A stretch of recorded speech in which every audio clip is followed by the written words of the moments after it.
be vindicated. We have recently also heard of discussions on the ban by the United States of America, visa ban restricting Ghanaians who hitherto were given 5 years of visa, now being given 3 months. What is the issue? Is this a geopolitical discussion? What about UN's LGBTQ plus rights? Ghana's vote on this. Is this a position Ghana is taking? Is Ghana going around what it has believed in? Is it a fight on our cultural values? These and many more are the topics we'll be discussing this morning, right after the break. Stay tuned.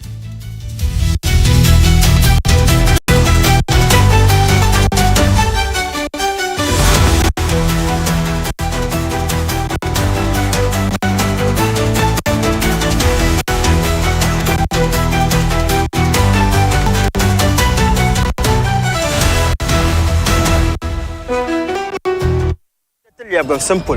Now on this so. Ɗaya daga cikin muhimman rawa na a zo a gani na cibiyoyin kasuwanci da fatauci.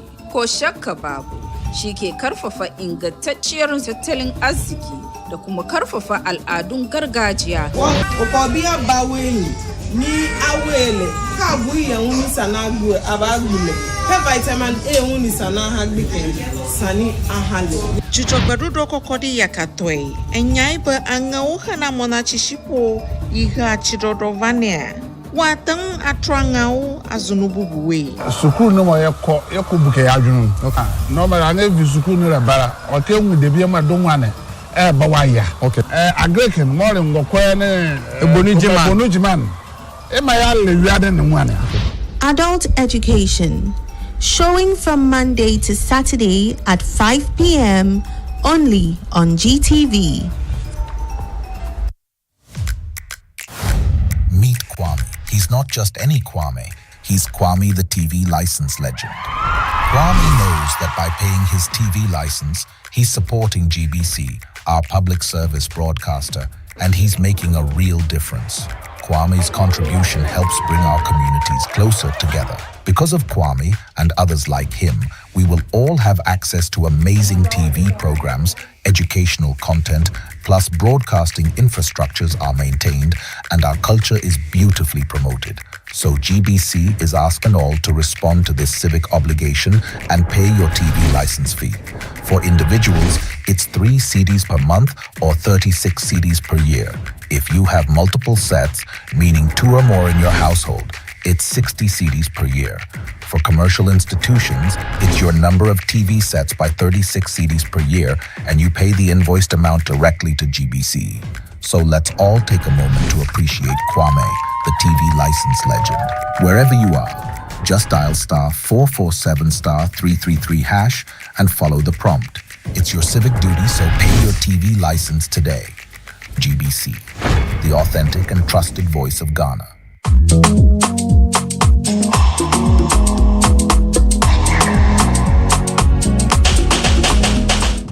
Welcome to the highly anticipated second edition of Spectacle. This is the pressure we're talking about. The scope of the producer's work. From there, we just jumped on the train. Chapter 2, Chapter 3 to 6. Your ultimate destination to an unparalleled entertainment experience. Get ready for the hottest vibes, the juiciest gossip, and unfiltered interviews featuring top-notch pundits. We will dive into the latest buzz from Parliament. The micro-minority. Showcasing the best-dressed MPs and highlighting the funniest quotes of the day. We will explore the intriguing, ugly moments in entertainment. Join me, your fabulous big sister Higa, as we uncover this and many more other captivating stories in the thrilling journey through the entertainment landscape. This man is an angel in Africa. As we always say, Spectacle, it's all about the entertainment.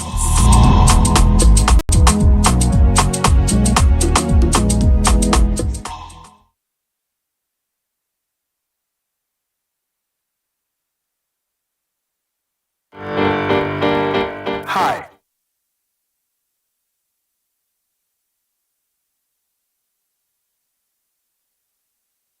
When you advertise on our 7 TV channels and 18 regional and district radio stations across the country, please reach our sales department at sales@gbcghanaonline.com and telephone numbers 0303 959604 and 0303 959605. For all customer care issues, reach us by email care@gbcghanaonline.com and on telephone 030-3959-605 and 030-3959-606. GBC, still the most authentic voice.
Okay, so welcome back to the studios.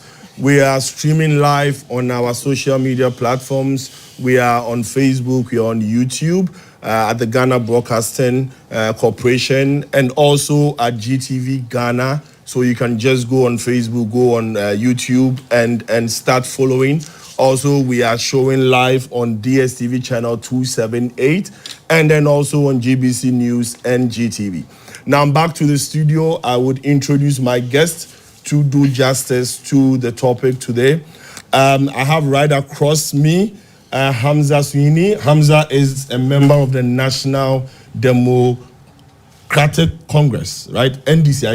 I'm used to saying NDC, and I'm saying it in full. I struggle. So he's a member of the National Communication Team of the NDC. Good morning. Good morning, my brother. How are you doing? Well, not bad, we thank God. Are you sure you've slept? Following what happened yesterday? I managed, but I could get barely, I think, about 3-4 hours. So I should be fine. I'm sure after this program, I can go and do proper introspection. Right. And take it all in.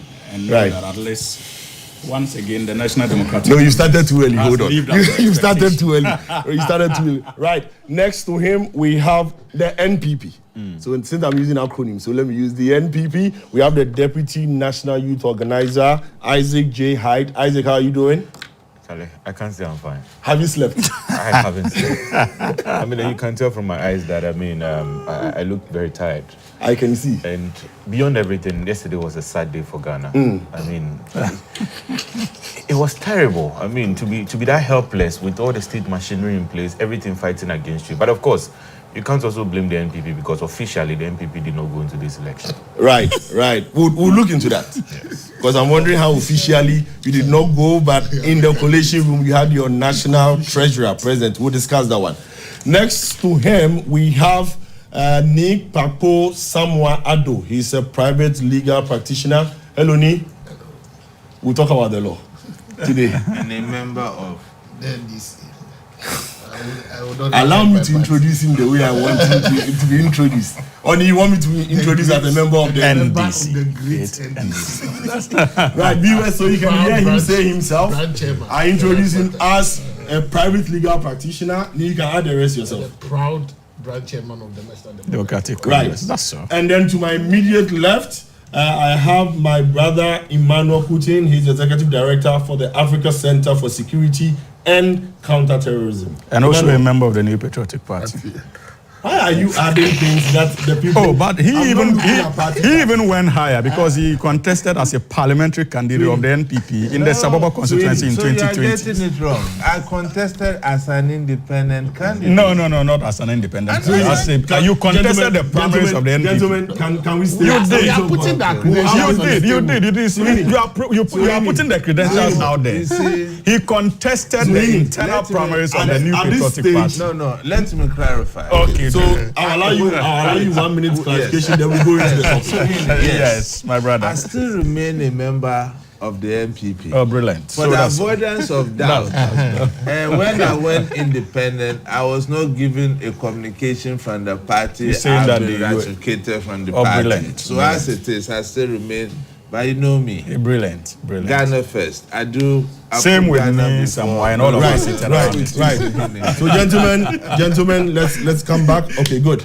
So yesterday, the 19 polling stations at Ablekuma North, being the last of the 4 constituencies that the High Court asked for the collation and declaration to be done, came to an end, and in the evening, the EC declared Honorable Irabna Obin as the new parliamentary elect, the MP elect for the Ablekuma North constituency.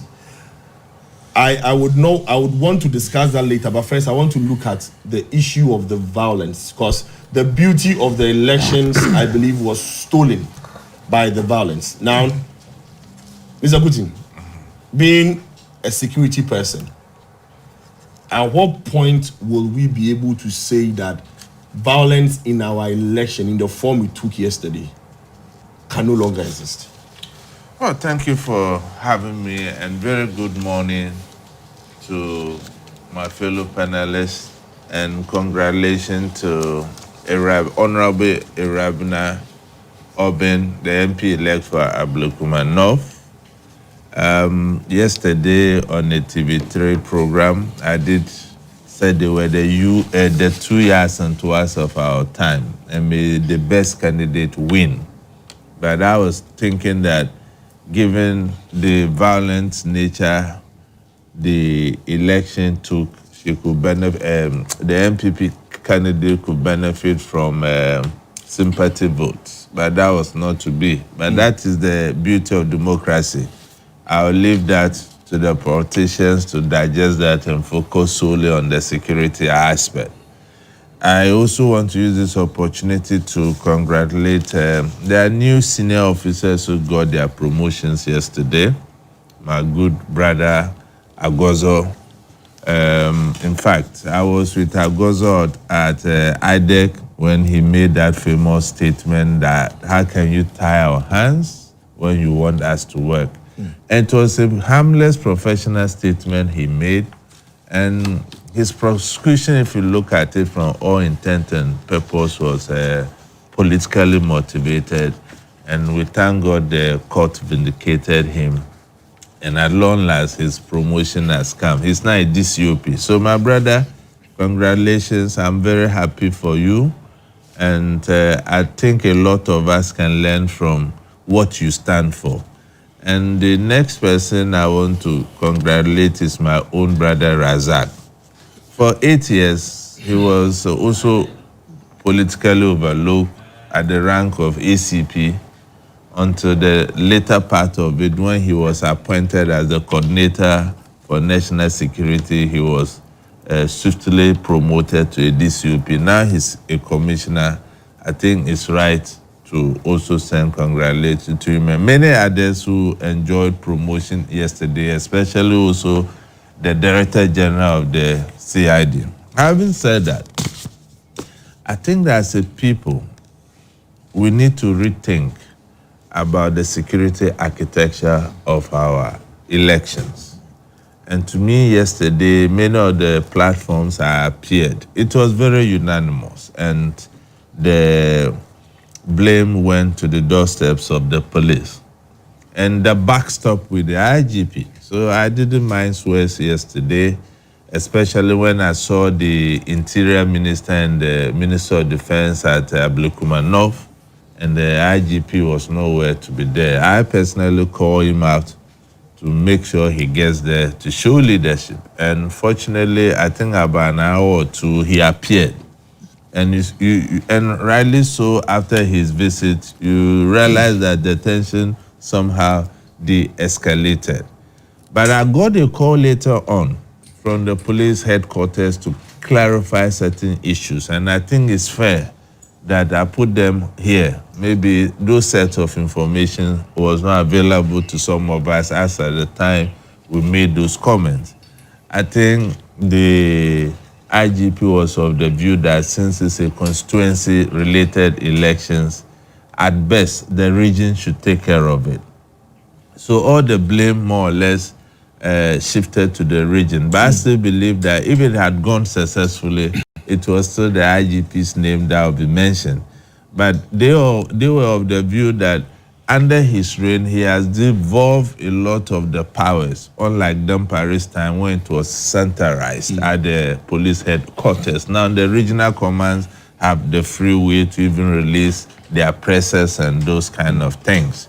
So I still maintain that the police were not prepared for what happened at Ablekuma yesterday. You know, the elections were so contentious, and for what intent and purposes, as a security watcher, they should have envisaged some of these things happening and putting the right mechanisms in place, operation-wise, to forestall any unforeseen circumstances. And you can imagine that a day before the election, they hadn't even come out to brief the good people of this country, the security arrangements they have put in place, the kind of communication channels, if there are disturbances and how such can be managed, until yesterday in the morning when they brought that.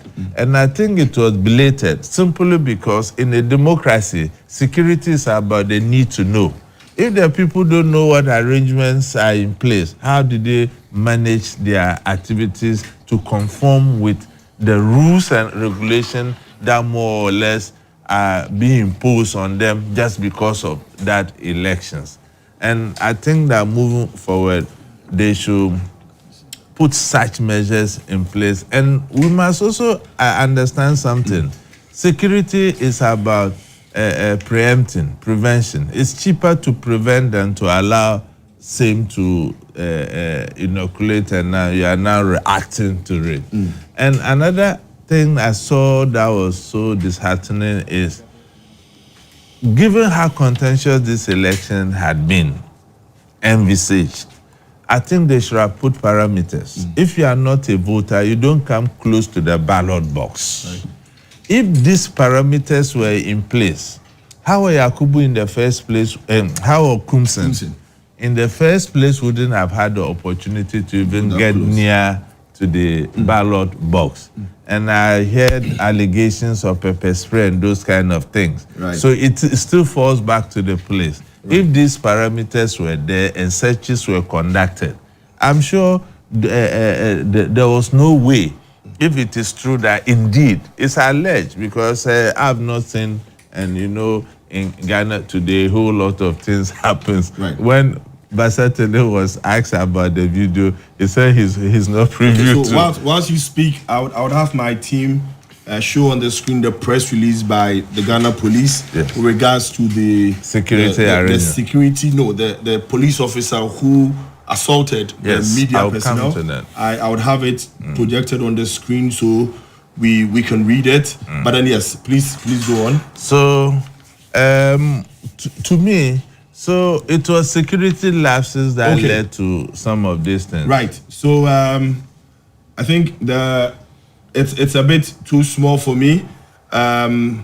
Okay, you go on whilst I try to read this. So in effect, if you look at what happened yesterday, so please hold on for a moment. Okay, so can I please have the press release again?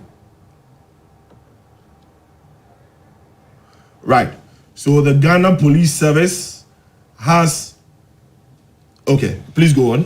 Please go on whilst we get it. I think I can read it better from the other side. Okay, so the Ghana Police Service has monitored a viral video in which one of our officers is seen assaulting a reporter. The officer concerned has been withdrawn from the ongoing election duty at Ablekuma North.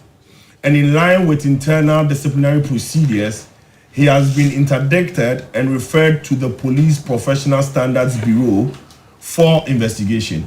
We would like to assure the public that a thorough investigation will be conducted into the matter and further updates will be communicated. Now, I'll come back to you, Mr. Kutin, but let me move straight to Ni Kpapo. Now, Ni, when we excuse me, I've not landed. Otherwise, I know. I'll come back to you. Okay. I'll come back to you. After the Ayawaso West wagon, when all that happened, there was a cry to ask for a permanent solution to election-related violence.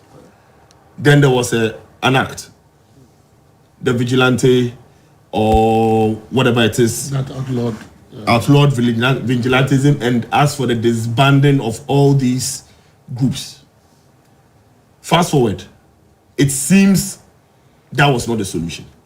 What do you think, as a legal person, should be or can be the true solution to these seeming politically manipulated or motivated electoral violence? Because if the act could not solve it, and yesterday we witnessed again in just 19 polling stations, 7 months of planning, we still could not anticipate, like Suhini said, and it happened. What could actually be the real solution to these things? I think, good morning to your listeners and viewers everywhere. Grateful for the opportunity to be on your maiden talk show news analysis program. I think if you compare what we've had related security measures was handled. Number one, you didn't see the military present. That is a marked difference from what we've had under the previous administration, where we have been crying as civil society and as political party. And so the police must be in charge of election-related matters. The police will have imperfections. That is to be expected. There can't be a perfect election anywhere in the world. And Ghana will not be an exception. But we can work to minimize the potential problems that are associated with our elections by anticipating some of the problems and, of course, working to address them. But I think that for the first time, the Minister of Defense must be commended that when he gave his word that there will be no military presence on the ground, there was no military presence on the ground. And that clearly, you see, when you are in the midst of these elections, the absence of the military enables people to feel comfortable to go out there and vote. So for me, that's the first positive step, that the police were in charge of operations. Number two, in reviewing the police-led operations, were there flaws? Yes, there were flaws. Because if we had incidents of or pockets of violence or incidents of some form of assault and reactions then we had a problem. So the police have a duty to do a post-review of what went on. We have been used to a certain leadership style where there were a lot of press briefings before the election day, and then election day, and then even during the election and immediately after the election. Perhaps, as my brother said, there's a shift in terms of leadership. And so, as he's alluding to, there was a decentralized approach towards this particular election, which was to be led by the regional commander. And we've seen some flaws. What can we learn from these flaws? We have Akwetia coming. And so we must be able to learn from what has gone on. But I will always advocate that I prefer a police-led election operation to any form of military-led operations when it comes to elections. So I want to commend the current government that we have steadfastly held on to the principle that elections are civilian-led activities, and the military, unless it is a national emergency, the military must stay out. And so even with the Minister of Defense, you didn't even see him with a military escort. He was with a police escort yesterday. That is a marked difference from what we have seen in the past. And for me, that must be commended, because you see, the atmosphere you create contributes to the tensions that will result in.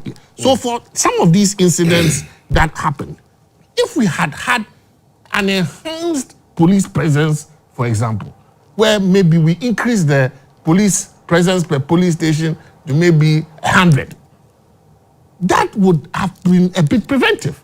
So as you are coming into any electoral police station, and maybe if we get to the specifics, some of the triggers, I call them the triggers, you would notice, where you have political actors moving from one police station to another. What is the protocol for that?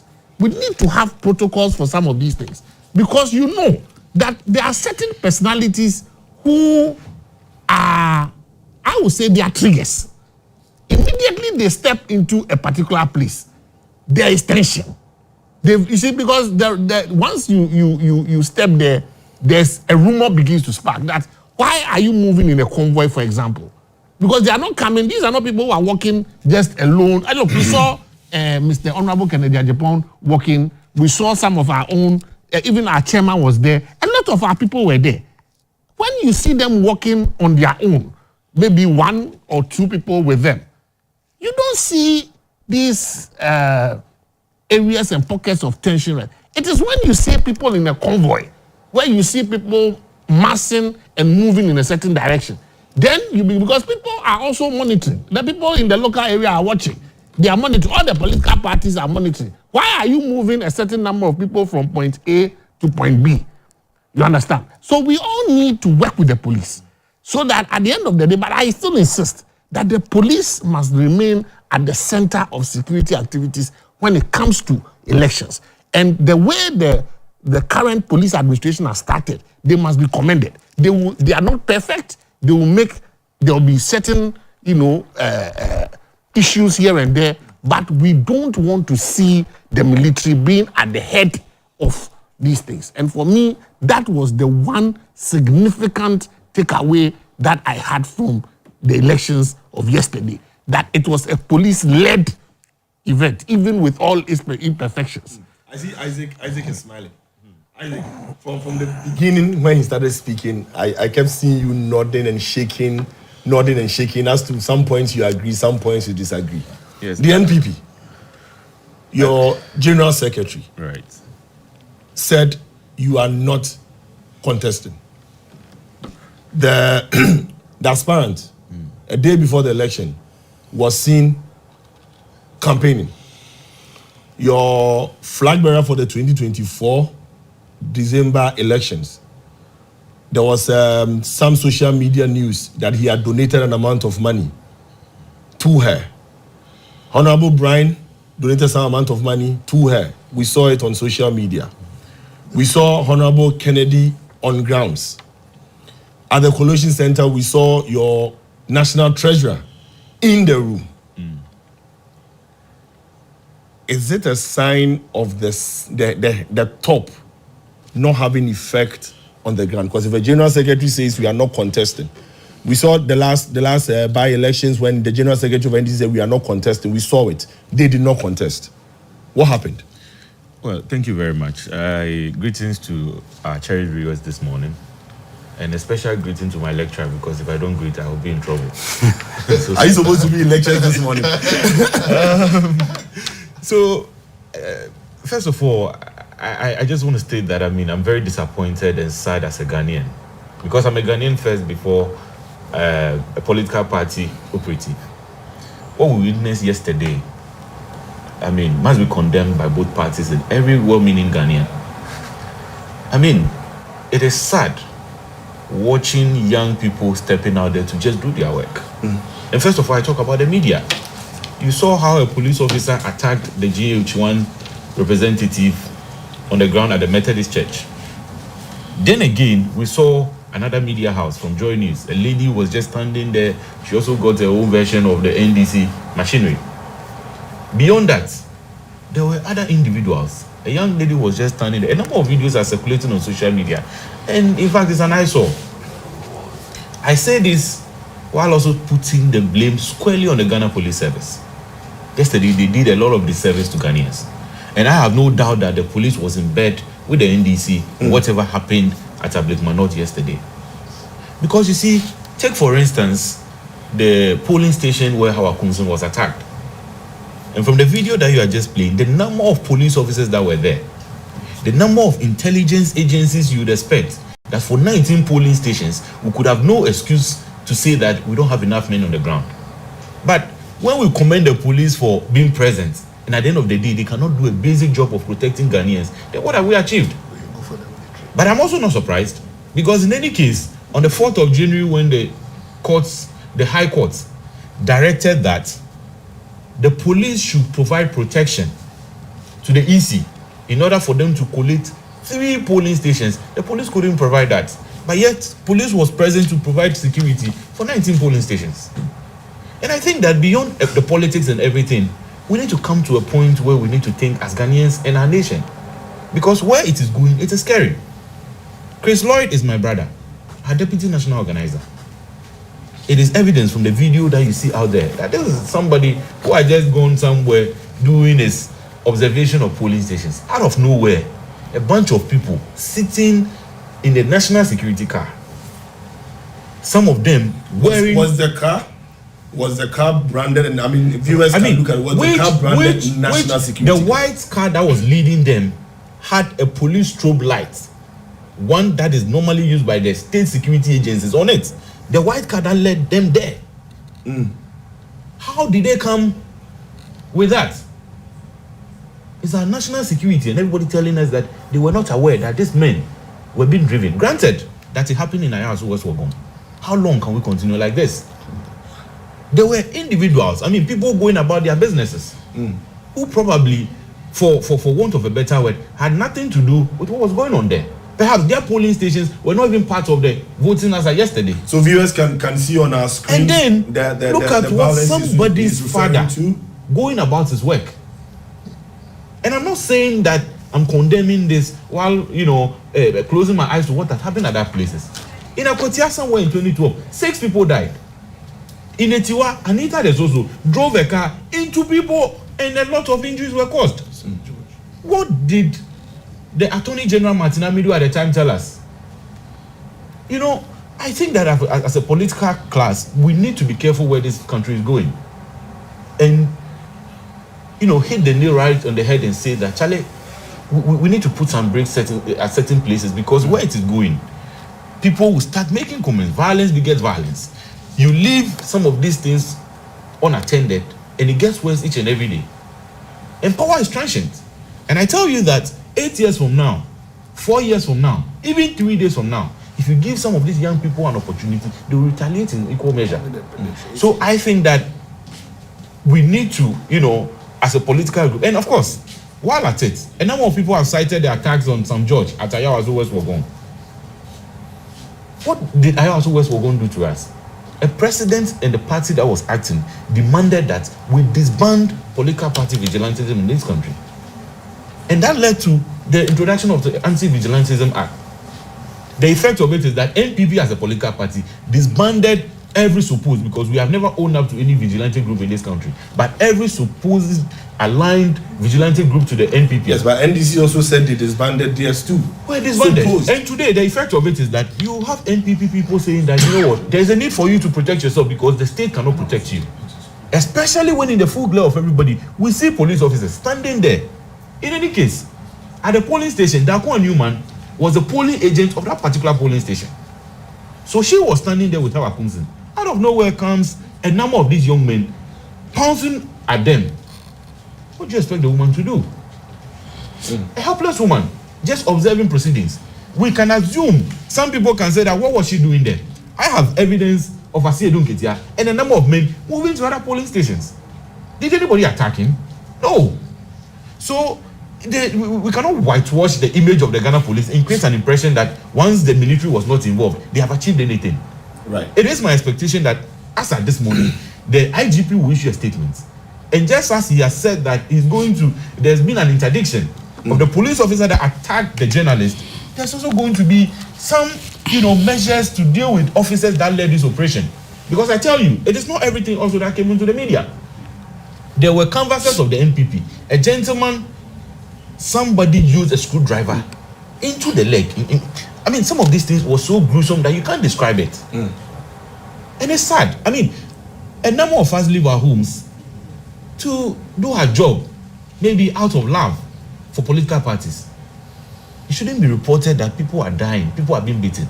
Today, Honorable Suini is someone we all admire. Tomorrow it could be him. And maybe at that time, the situation could be worse. It's unfortunate. And I think that we must not bow our head in shame.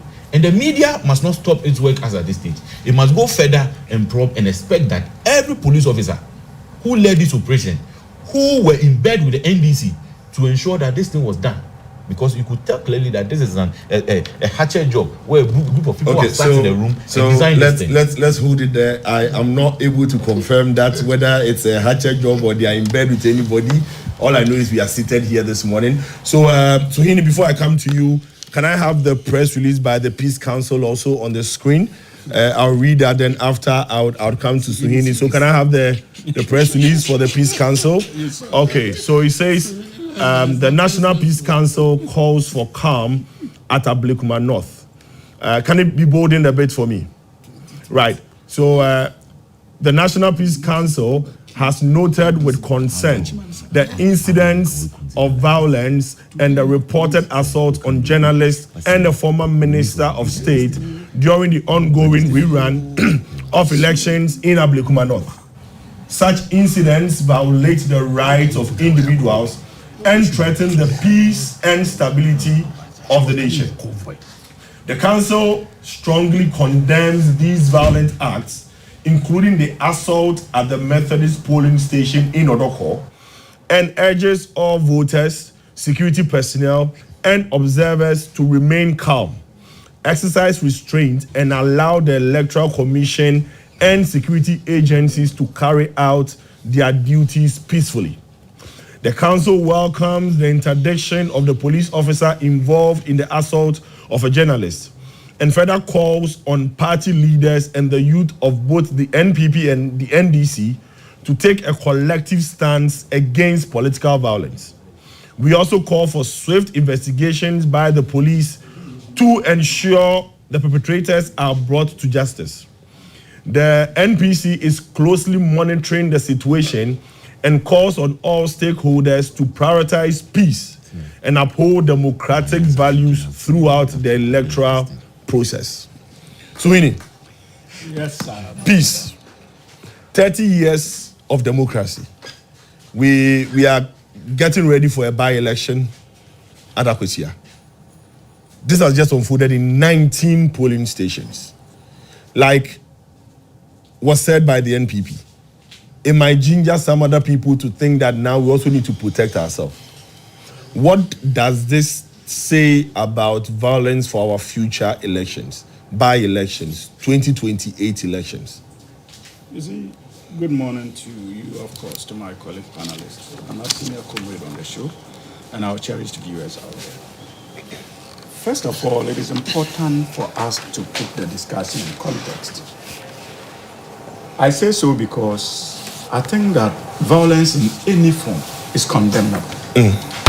And we have been on this democratic journey since 1992. There are pitfalls.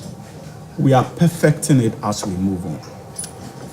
What we witnessed yesterday compared to what we witnessed in the past, unfortunately, rather, in a way, though it is unacceptable, but speaks of minimal progress in terms of our collective effort as far as modern trends are concerned. Right. And so for me, we can all decide to be hypocritical in our analysis.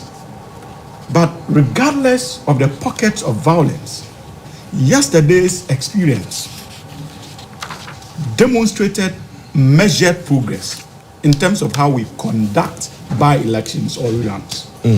Look, we are talking about 19 polling stations, and we had this unfortunate incident happening in one station.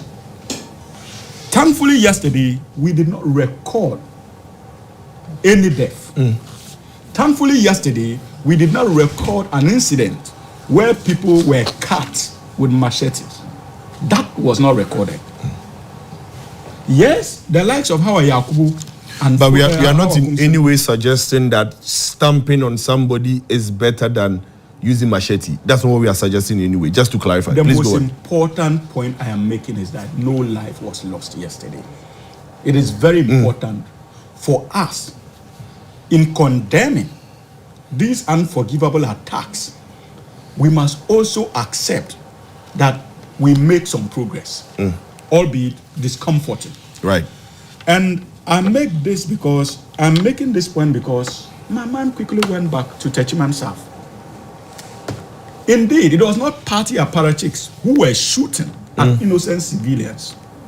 It was the military and the president of the Republic of Ghana then, Nana Addo Dankwa Akufo-Addo, was also the commander-in-chief of the Ghana Armed Forces. The NDC raised red flags and questioned our commitment to our democratic principles as a republic. I'm sure then my brother was gearing up to be politically active, so that was lost on him. Innocent civilians shot and killed in Techiman South. Even right after that, we went to Ayahuasca West Wagon. No, that was Ayahuasca West Wagon even came first. Before Techiman, yes. What didn't we witness in Ayahuasca West Wagon? A sitting member of parliament for the first time was openly assaulted by thugs identified as national security operatives. And these were some of the people who earlier on besieged a high court in Kumasi and threatened the life of a sitting judge.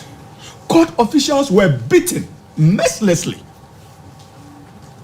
because of the kind of thuggery the NPP introduced into our body politics. As far as our democracy, our electoral processes were concerned, people were forcibly taken out of cells because Nana Addo Dankwa Akufo-Addo was president, ably supported by Dr. Mahamudu Bawumia as vice president, and they were in power. We raised those red flags and told them that this precedent could be dangerous for the survival of our democracy if care is not taken. They did not listen. When the short commission went into the Ayahuasca West Wagon by-election challenges and made recommendations to His Excellency the President, we expected certain punitive measures to have been carried out by Nana Addo Dankwa Akufo-Addo. The NPP decided not to act in a way they should have in relation to that particular commission's report. Who was penalized? Was the disbanding not enough? No, and I'll tell you, even after the disbanding, please, my brother, I listen to you, albeit, so I think that it is important for you to give us that respect on the show. Even after the disbanding, just the last ended election, 7th December, thugs of Howard Kumsin shot 3 different people on the 7th of December. Some were in the NDC's parliamentary candidate's house, preparing to go and monitor the elections. They were shot there. 1 person died instantly. Prior to that, our constituency secretary in the Awitu Senya constituency was brutally assaulted by thugs of the same Howard Kumsin. All witness, please. No, I understand. I'll let you continue, but I have a personal problem with what politicians do. At the time this happened, let's say NDC was not in government. We know of assault that has resulted in death. Now NDC is in government.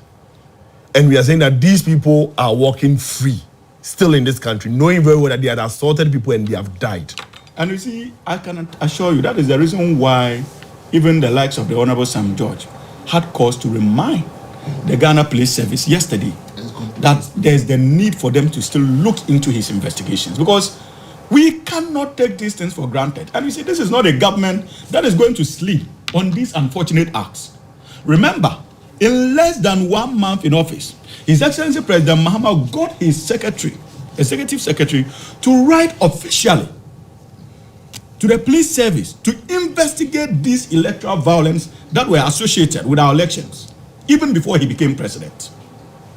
And so we are still awaiting the outcome of the investigations as far as the CID unit is concerned. So this is not a government that would allow these things to go unpunished. And same with what happened yesterday.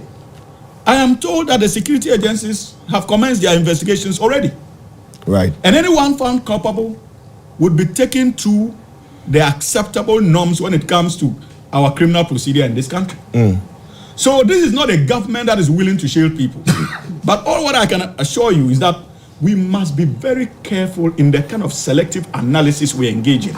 And we must not unnecessarily beat ourselves and pretend not to see the progress associated with what happened yesterday, regardless of the pockets of violence that we encountered. Because we are talking about 2 individuals, with the exception of the journalists who were unfortunately assaulted.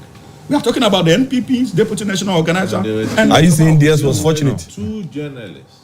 Yeah, that's what I'm saying. I said with the exception of the journalists. We are talking about 2. Because 2 journalists, I'm told, were assaulted. One by a police officer. There were many incidences. The media. My brother, let me. Can I? Okay, so let's allow him. Let's allow him. I'll come back to you, Mr. Kutin. Unfortunately, unless of course you want to share the podium. My brother. No worries. So please. Yes, but you see, these are the facts. So there's progress. But as a Democrat, any form of violence, whether small or big, is condemnable.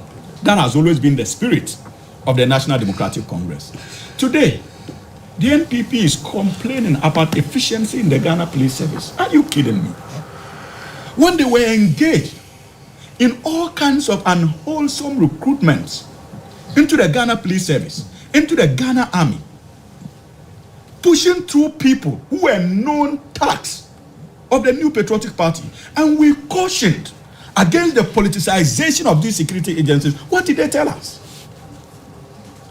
So if after 8 years you subjected reputable state institutions mandated with the responsibility of ensuring our security to politicization, the appetite to just get political apparatchiks in there, how do you expect to get efficiency from such organizations? Right. We are talking about the failure of the Ghana Police Service to provide security for you to do recounting on the 4th of January. On the 4th of January was President Mahama sworn in as the President of the Republic of Ghana. On the 4th of January 2025, His Excellency Nana Addo Dankwa Akufo-Addo was still the President of the Republic of Ghana. That's correct. Dr. Mahmoud Palmer was still his Vice President. Chairman of the Police Council. Dominic Nitiwul was still the Defense Minister of the Republic of Ghana. So if you failed National Democratic Congress and the new government, it was your failure. And let us accept that some of these decisions must be, in reaching such conclusions, you must at least do some self-introspection. And we must resist the attempt to force the narrative down our throats that indeed what happened yesterday was carried out by national security operatives. It's not true. Kennedy Ajapong was there. His vehicle had a blue light. Many other NPP functionaries had vehicles with blue lights. His convoy, there was a blue light in the convoy. You see, the strobe lights. Please. You go on. So you can note what you want to say. He knows, as a matter of fact, that blue light is not used exclusively by national security operatives. Absolutely not. Politicians use it on daily basis. Even his own sitting members of parliament, they use it. It is in your cars now. Today you go to what's the name? Kasua, you can get it fixed for about 5,000-6,000 Ghana cedis in your vehicle. So why do you want to deceive? Right. After deceiving the good people of this country for 8 years, you still think that the only way to get their sympathies is to engage in this needless propaganda when we are talking about the lives of innocent civilians, when we are talking about the future of our democracy. These were the very reasons why we cautioned your conduct. Because no matter how well we mean as a political party, especially those of us who are educated, and Senior would agree, we also have teaming supporters on the ground who equally hold certain views when it comes to how we should deal with a new patriotic party because of your actions in government. And so we appreciate the responsibility to be able to manage the expectations of our support base. You failed to do so. In the past, your flag bearer, Nana Addo Dankwa Akufo-Addo, even had the effrontery to look the entire nation straight in the eyes and told us that they had shown us small in a tour. Right. So hold it there. Small in a tour. No, but let me land. No, hold on. I'll come back to you. I'll come back. No, don't do this. No, Sweeney, I'll come back to you. I won't let you do this. Sweeney. Under a minute, I won't let you do this. No, Sweeney. You see, it is important for us to Sweeney, understand. Sweeney, hold on. The way you asked him whether he was sharing the podium with me. You are not also sharing it with me. Okay. So I'll give you just 30 seconds. Okay, good. 30 seconds. And this is real time, 30 seconds. Yes. So, but okay. I can assure the good people of this country on behalf of the government and the National Democratic Congress that we will do everything within our power to ensure that these things don't occur. And I know that people are concerned about the Akwitia. It will be a test case for the National Democratic Congress, and we will do the needful by providing security, by protecting lives and properties as far as that by-election is concerned, as a form of respect even to the memory of the late MP, who undoubtedly was seen as a gentleman as far as our political dispensation is concerned. So we know that the onus of defending this fourth Republican Constitution rests squarely on us. In any case, when we're drafting the Constitution, the MPP boycotted the processes. And it is not for nothing that the NDC has added it in our national anthem, that from victory unto victory, the NDC shall lead a stable democracy. Great. And we mean every word of that. So we would have a video showing the 2024 December flag bearer for the NPP, the December elections, DMB, as he's popularly known. He spoke on the violence. So let's see the video. After that, we'll return to Mr. Kutin to get his view. So can we have the video of DMB showing Dr. Mahmoud Bao? Our supporters are being attacked by thugs in the presence of the police, who have been unable to protect them.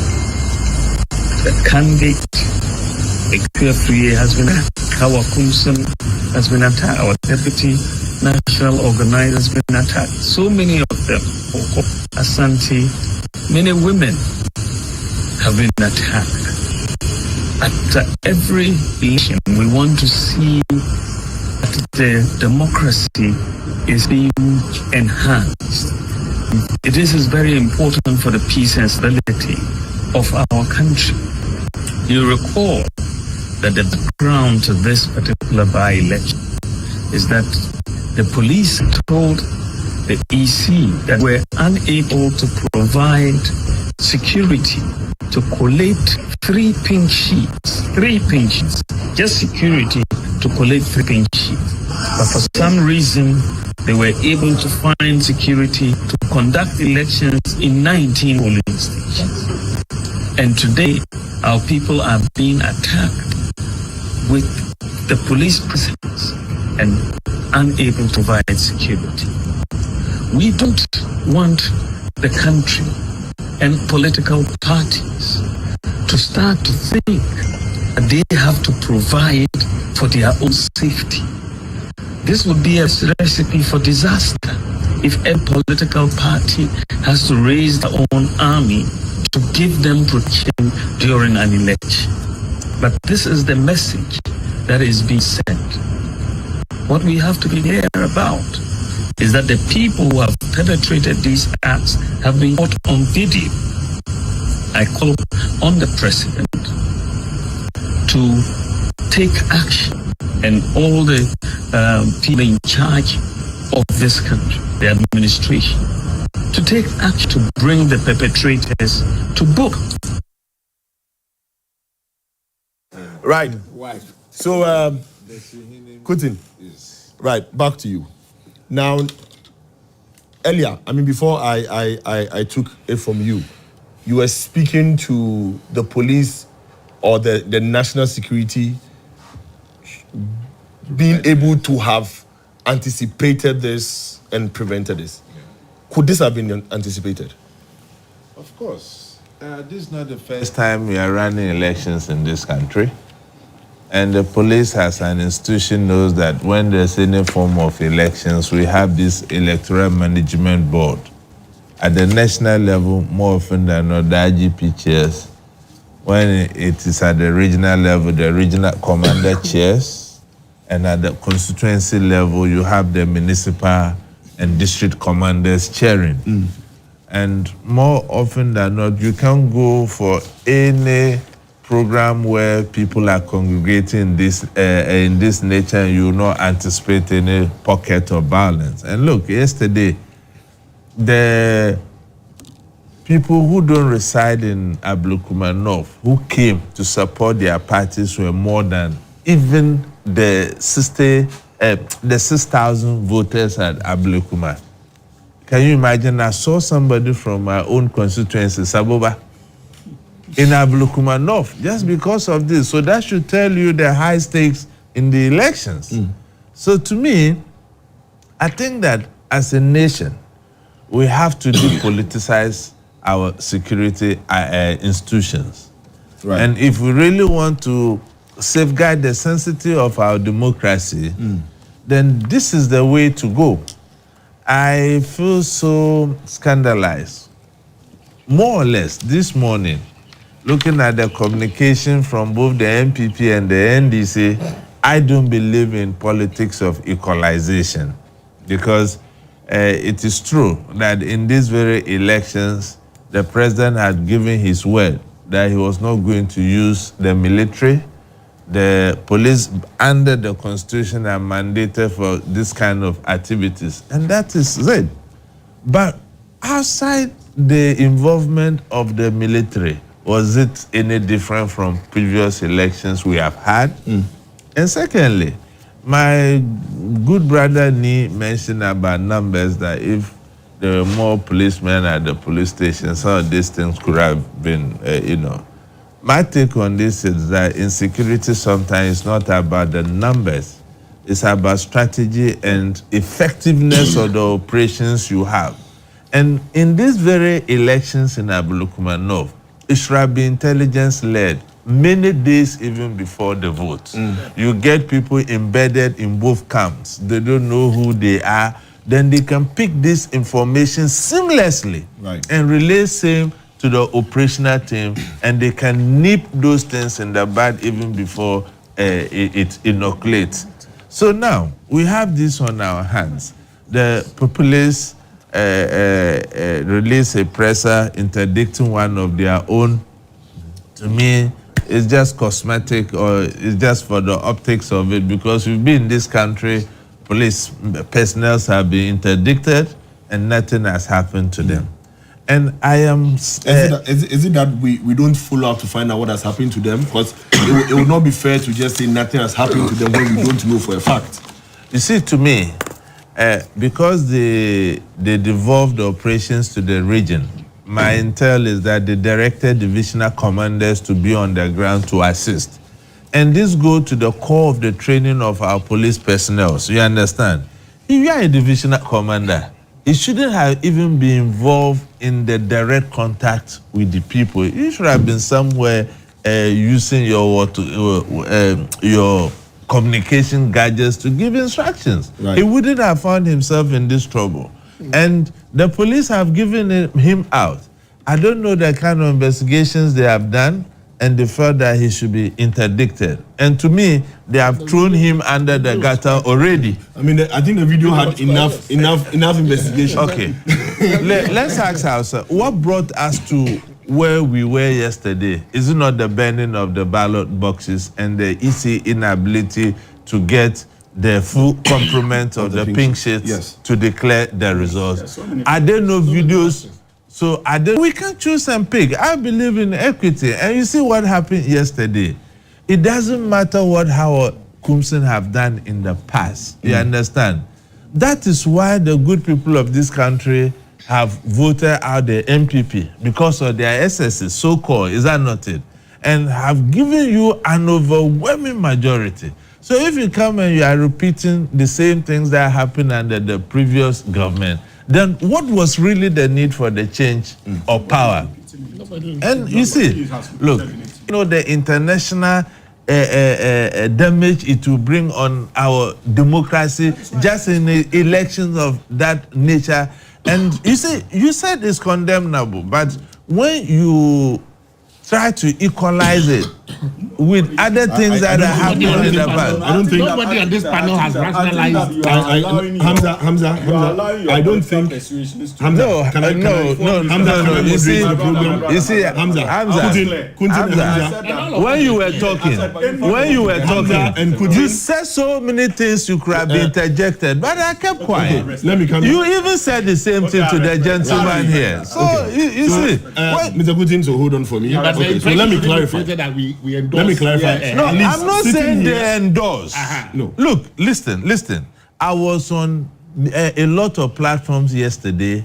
I listened to a lot of other NDC communicators. Let's speak to what is happening on this platform. No, look, we are speaking to an issue that happened yesterday. Yes, but I am doing a complete analysis of what happened. But you can't respond to something that and I'm not alluding indirectly to what you and Paco said. No. But you should also refer to the point that we have all condemned what has happened. Across the desk, there's not a single person. I mean, Hamza has condemned it. But we said that every one of us has condemned it. I assure you that the investigative bodies are at work. Yes.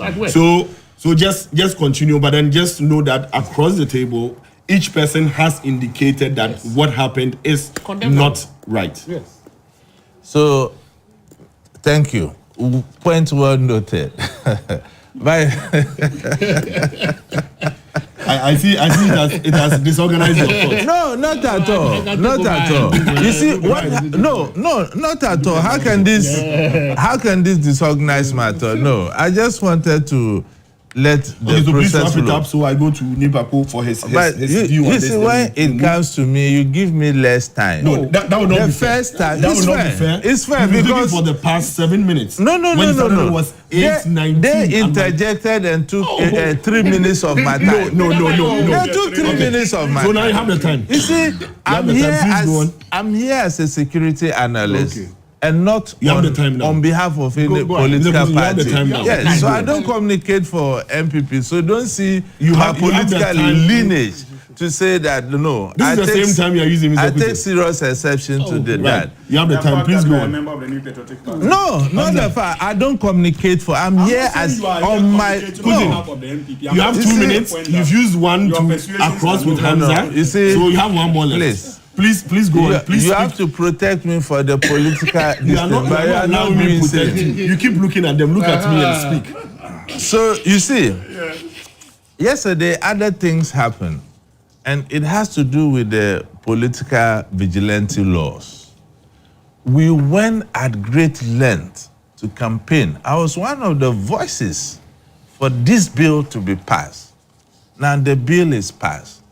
Now this political vigilante groups has masqueraded into other forms. We have the Green Army and the Blue Army. And the sad thing is that they are claiming that they are the youth wing of the two political parties. If you go to the secondary schools and the universities and you see the activities of these two armies, so-called, the green... He's a security expert. You see? He's a security expert. What he's speaking, you see, you have the green army, the MPP have the blue army. I'm not condemning one. I'm condemning the two. I'm looking at the nationalistic view of it and how we can safeguard some of these groups masquerading into something else we cannot. Yesterday at Ablekuma, didn't you see young men on motorbikes being led by youth groups of the political, the two political parties? How do you call it? Youth activism being political youth activism?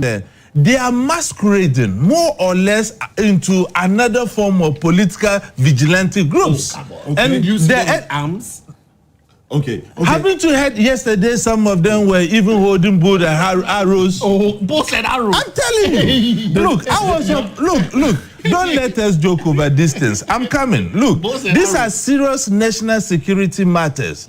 For the avoidance of that, I'm talking about both political parties and not one. So let's look at it from these angles and remove the nuances of politics away from it. Because yesterday, the young men that Basatele led and the other groups that were led by MPP, it was a response of one coming and the other people also organized. You listened to them or you didn't listen to them? I listened to them. Do you have control over those groups? If violence were to occur, and these people... Speak. You have the time. Speak. This is a very serious security issue we are talking about. Finish. Are you telling me that with all intended purposes, for the sake of our elections, we can organize macho men and our youth in the name of youth mobilization? Is that what is done in other jurisdictions?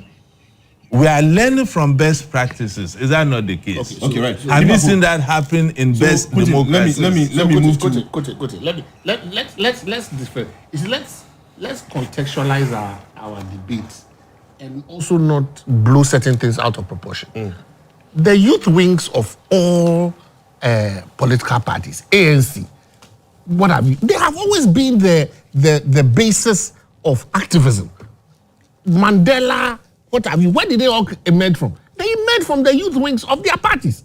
That has been the bedrock of activism. Kwame Nkrumah and co. Where did they all? When he went to the UK and if you read the history of all our political history, where did they all emerge from? It's not the form we are seeing. No, you may have concerns. No, hold on. You may have concerns, but look. We live in a social media era.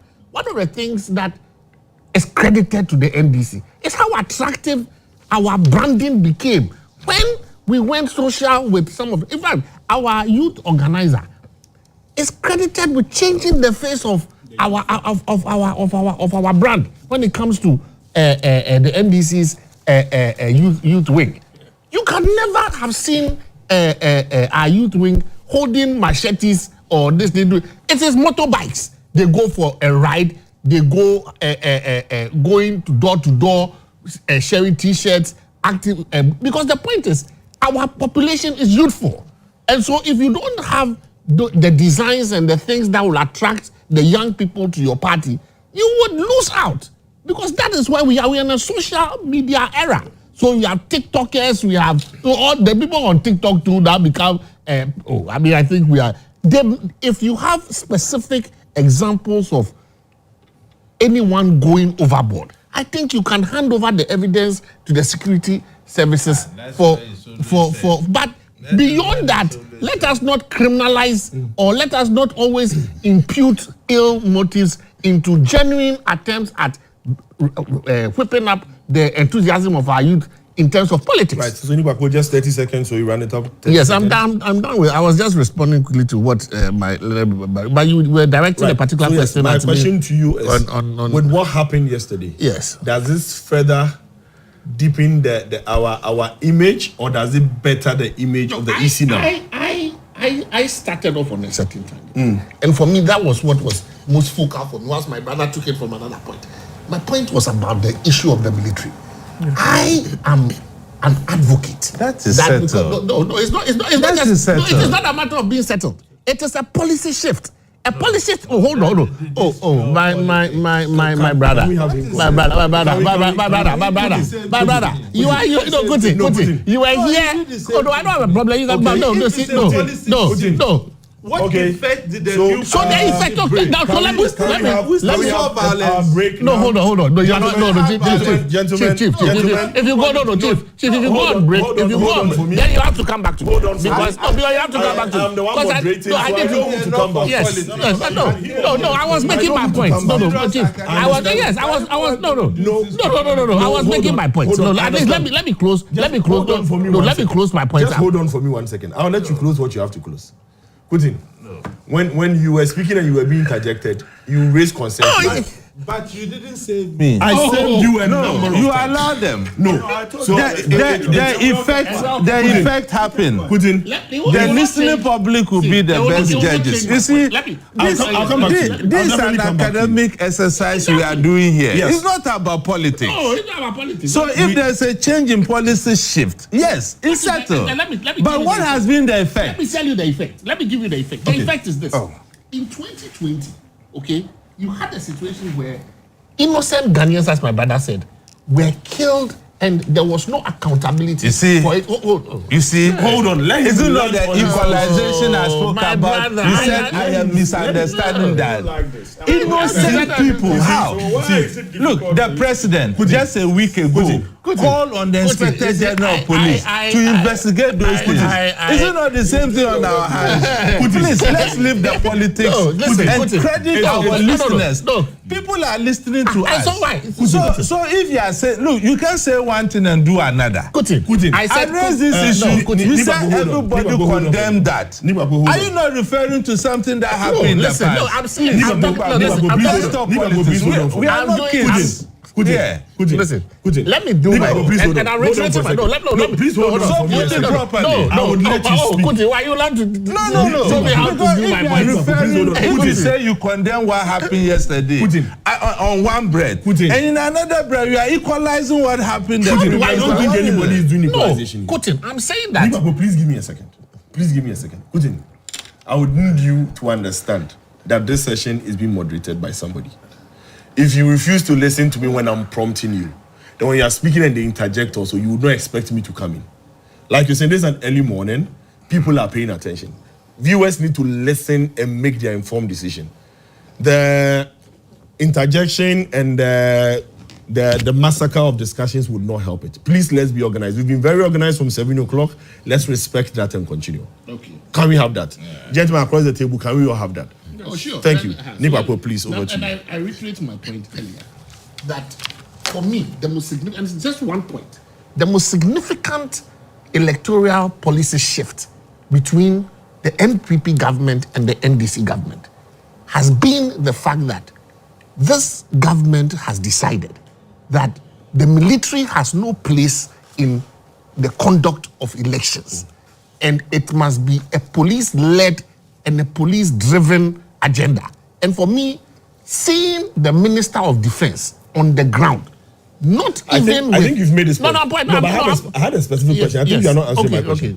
My question was, with what happened yesterday, has the credibility of the EC further been damaged, or it has now you talking about EC? Okay, I thought we were dealing with EC. So let's see on that one. Okay, with the EC, my point on the EC is that the EC has a lot of soul searching to do. There's a fundamental problem with the interpretation of the law by the EC. You understand? And I am involved in a case currently ongoing, an electoral election petition, where, and others are also, other cases have also gone. A lot of the problems have arisen to do with how they are interpreting their powers to collate. You see, this issue about there's a problem at a particular collation center, and because of that, we can shift the collation to this place and conduct the collation in a manner that suits us without reference to the law. It is the bedrock of all the problems we are having. Immediately the EC believes or thinks that there is a problem in respect of a collation exercise, then it begins to interpret the law. Let me remove 3, let me run the election in 3 police stations. There's so you saw what happened in Kwabenya, where at some point they wanted to run the election in a particular number of police stations. Then they went back and changed again and said they were going to now, based on some consensus. The law must be clear. If there is a break in the conduct of the election, the elections start from the voting exercise, then there's a close of poll, there's the recording of the pink sheets. Let us be clear. If there are infractions in terms of the record of the pink sheets, what is the election consequence? You understand? Should we rerun the election so that the CI, I urge Parliament to look and take out the discretion that it seems the EC believes it is vested with. It is the cause and the bane of a lot of the problems we are having. Because the exercise is broken largely into like 3 groups. The election itself, we normally don't have too many problems with the conduct of the election. It is when we collate and there are discrepancies with the collation that people have original pink sheets, some have scanned pink sheets, that becomes a problem. Then there is the issue of venue for collation at the constituency. That can also become another hotspot altogether.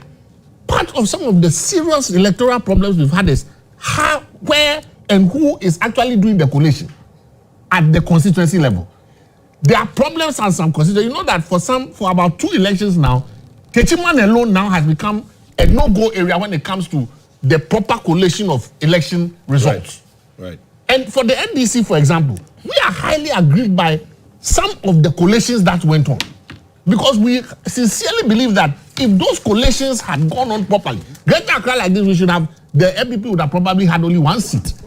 Okay. You understand? So on that note, for that purpose, I want to, and I urge people to test. Unfortunately, a lot of the NDC cases we had, 30 seconds more. 30 seconds, the case we had ended up technically out because of technicality. So we were not able to test the law, the substance of the law on what the position of the courts will be when it comes to improper collation, whether at the venue. So we all agree that this secondary school is the collation point, and for some reason the collation couldn't take place there. What is the legal remedy available to the parties? Can the EC alone get up and say that it is collating the results in somebody's bedroom?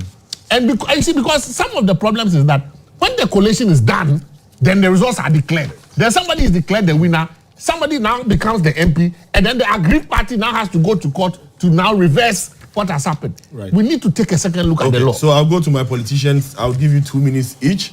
I'll start with Isaac. Isaac, you've held that seat since Honorable Kwamina battles. Right.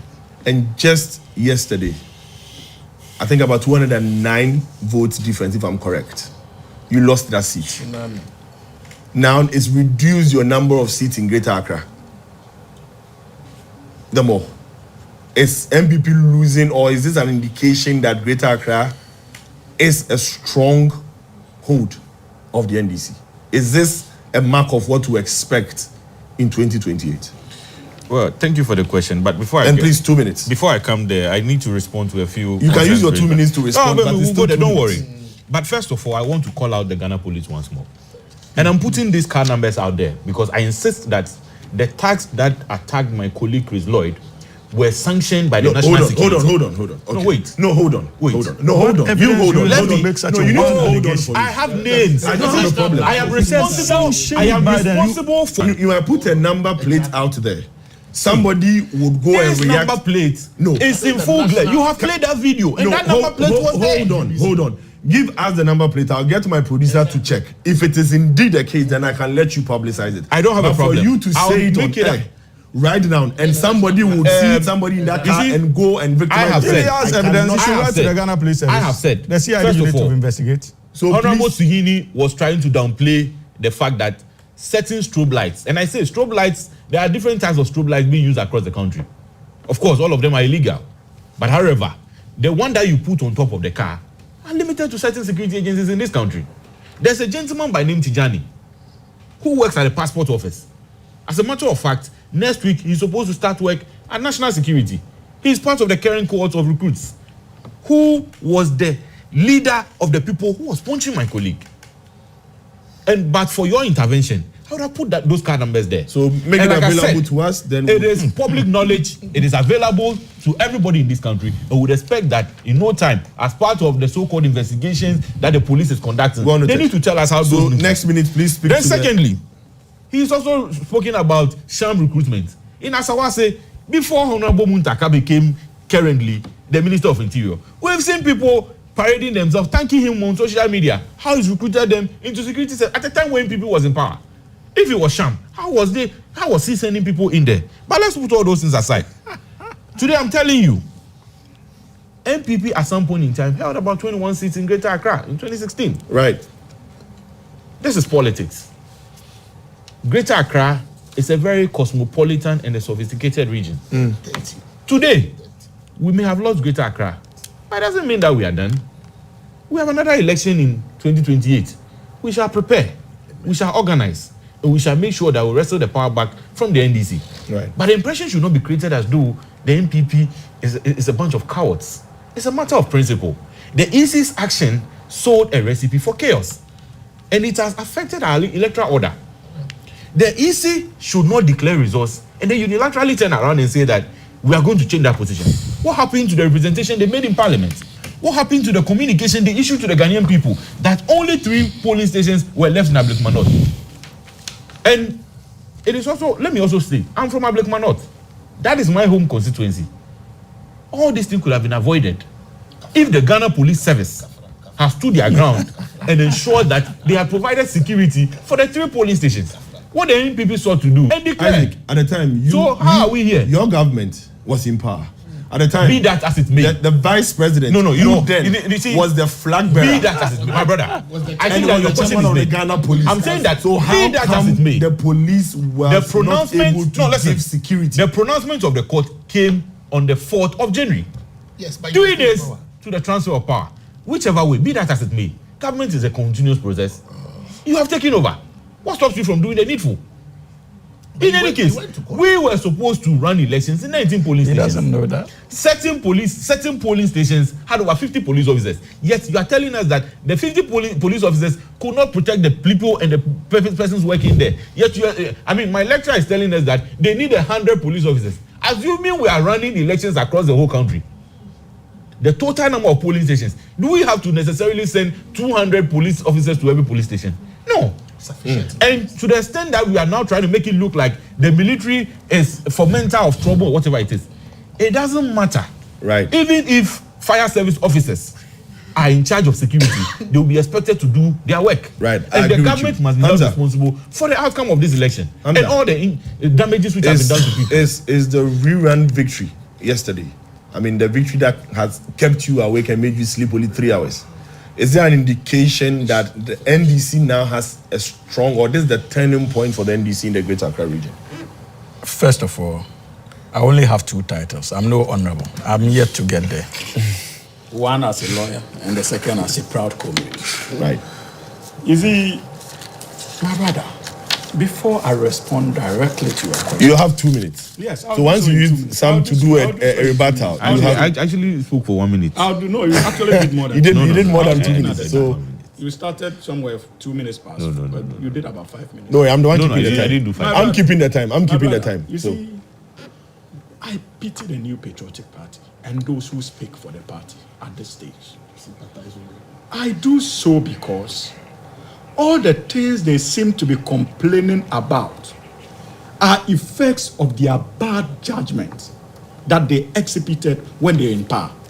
Remember, when they decided to remove Charlotte Osei from office and proceeded to replace her and her 2 deputies with known partisan operatives, the National Democratic Congress raised questions about the competence of these appointees.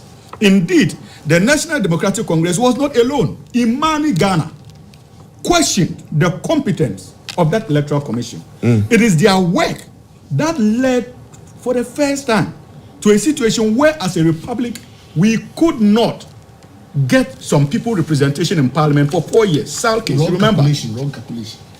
Yes, and even the computations of presidential results became a problem under these guys. When we started the EC is an independent body. Let's allow him. But if you say under these guys, the EC is an independent body. I think it's an established fact. Yes, I think that we need to. You need to make that clear. When I say this, the EC has no bearing to the the talking government about of MPP. So let's. He said under these guys. I wanted us to make it clear. So that the EC is not under any MPP. Yes, that's it's an independent body. Hamza, please go on. The EC, Hamza, please go on. We choose our words carefully. The EC ought to be an independent body. Thank you very much. But unfortunately, we decided as a matter of policy to pack same with partisan apparatus. Hamza, hold on. Hold on. Who is the party apparatus? If you say it's true.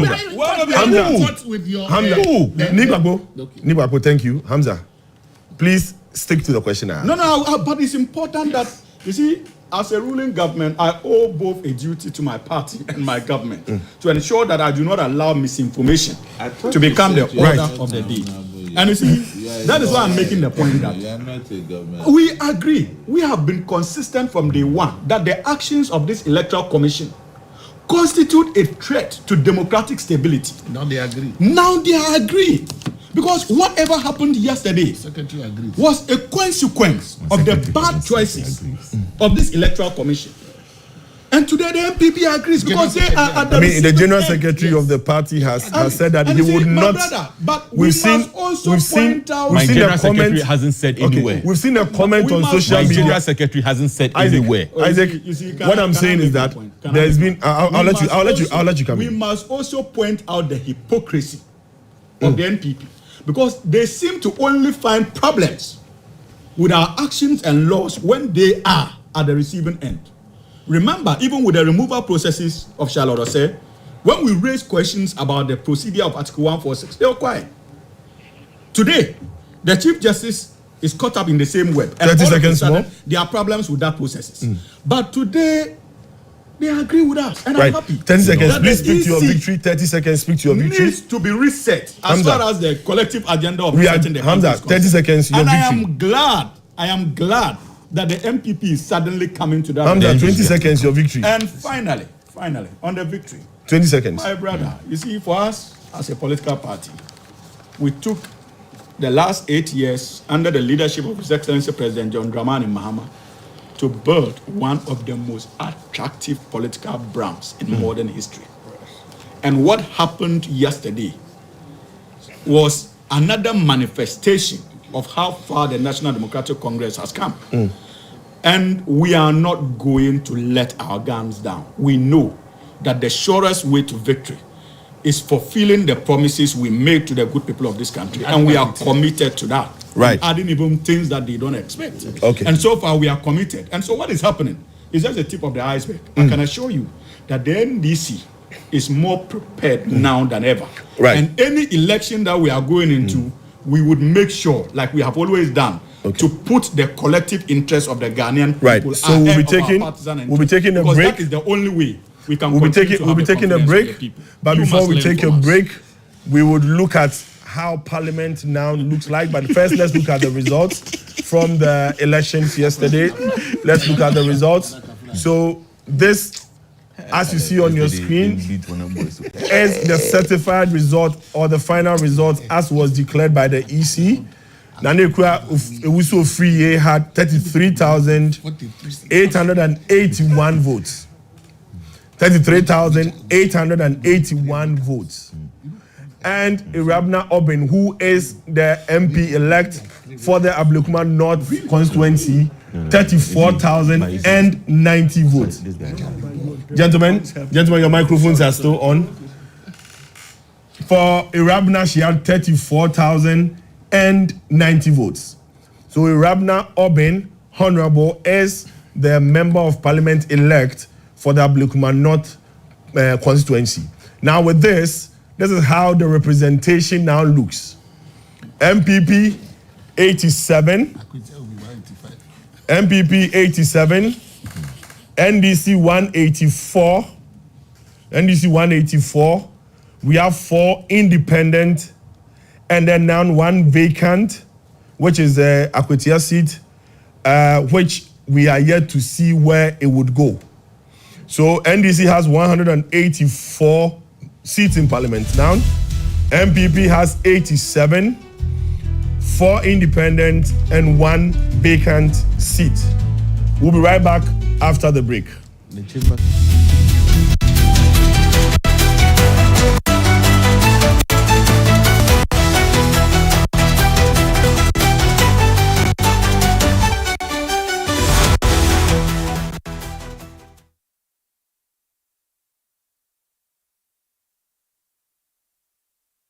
Ben shaden pierna kamale karmel bukata nimna zamanu tambo zan janda tiliyabgan simple na wanda so ɗaya daga cikin muhimman rawa na azo a gani da Hausawa suka taka a cikin wannan ƙasa shine kafa zangonnai da suka zama gimshiki na cibiyoyin kasuwanci da fatauci. Ko shakka babu shi ke karfafa ingantacciyar tattalin arziki da kuma karfafa al'adun gargajiya.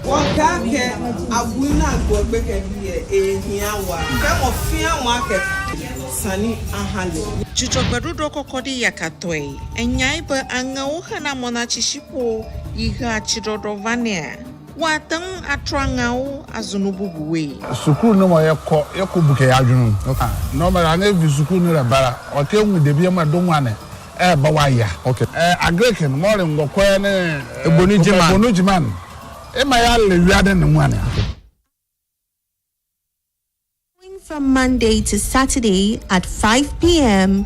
only on GTV. Meet Kwame. He's not just any Kwame. He's Kwame the TV license legend. Kwame knows that by paying his TV license, he's supporting GBC, our public service broadcaster, and he's making a real difference. Kwame's contribution helps bring our communities closer together. Because of Kwame and others like him, we will all have access to amazing TV programs, educational content, plus broadcasting infrastructures are maintained and our culture is beautifully promoted. So GBC is asking all to respond to this civic obligation and pay your TV license fee. For individuals, it's 3 CDs per month or 36 CDs per year. If you have multiple sets, meaning 2 or more in your household, it's 60 CDs per year. For commercial institutions, it's your number of TV sets by 36 CDs per year, and you pay the invoiced amount directly to GBC. So let's all take a moment to appreciate Kwame, the TV license legend. Wherever you are, just dial *447 *333# and follow the prompt. It's your civic duty, so pay your TV license today. GBC, the authentic and trusted voice of Ghana. In a world where clean water and effective waste management are crucial, where well-designed roads and drainage systems are vital, and in a nation where innovation and technological progress are advancing, then the question will be, where is Ghana positioned in her urban development? What efforts are stakeholders making to ensure that our urban cities are livable? Join me and the professionals as we delve into the root causes and examine practical solutions, raise awareness, drive change, and strive for a cleaner and safer environment that can impact our daily lives. Watch Public Concern on GTV this and every Tuesday at 8 p.m. Public Concern, the urban.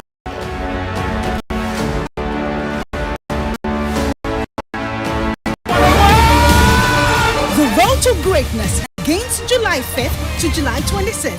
It's the 2024 Women's African Cup of Nations in Morocco. 12 nations, 26 matches, 1 crown. They are not just a team, they are a force. The Black Queens are rising. This time, they are coming for everything. Ghana's warriors returns to the battlefield with power, pride and purpose. But giants stand in the way. Nigeria, 11 times champions. South Africa, title holders. Can the Queens bring the crown home? Believe, back them, watch them and all the matches live on GTV Sports Plus, the heartbeat of football. GTV Sports Plus, the legends live here.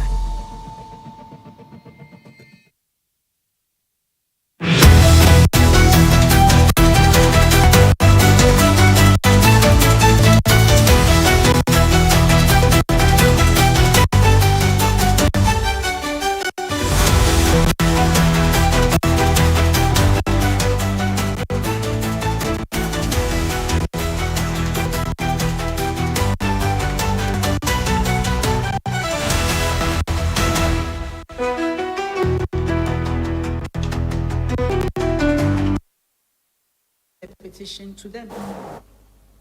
Then they decided that the petitioners can call public officials to confirm what themselves have not testified to. So, ladies and gentlemen, because the proceedings are being conducted as if it's a normal litigation between the petitioners and myself, their lawyers now choose and pick which part of the evidence public officials present put on the table. This is all in violation of known rules regarding proceedings of a committee of inquiry, because a committee of inquiry must have its own lawyer, and when it starts the proceedings, petitioner becomes no more than a witness for the committee to prove the allegations that led to the setting up of the committee of inquiry. So the public officials who have been summoned supposedly on subpoenas without the issue of subpoenas just come and swear oaths and present documents to the committee as exhibits. The witnesses themselves do not have the petition. They do not know allegations in the petition, and so they cannot answer questions on the petition. And when they finish submitting documents, my lawyers are called to cross-examine them. Since 23rd May 2025, this strange process has been followed up, and witness after witness has been called. Nebuchadnezzar's situation, in which he demanded that the magicians in his court should tell him his dream and also interpret it. My lawyers are left to guess which allegations in the petitions that I received on 27th March are supposed to... Right. So just left our screen was is the suspended Chief Justice. Within the week, we had the Deputy Attorney General, and I would have the social media post on the screen informing us that the Chief Justice has filed another court case at the ECOWAS. So let me read what he says.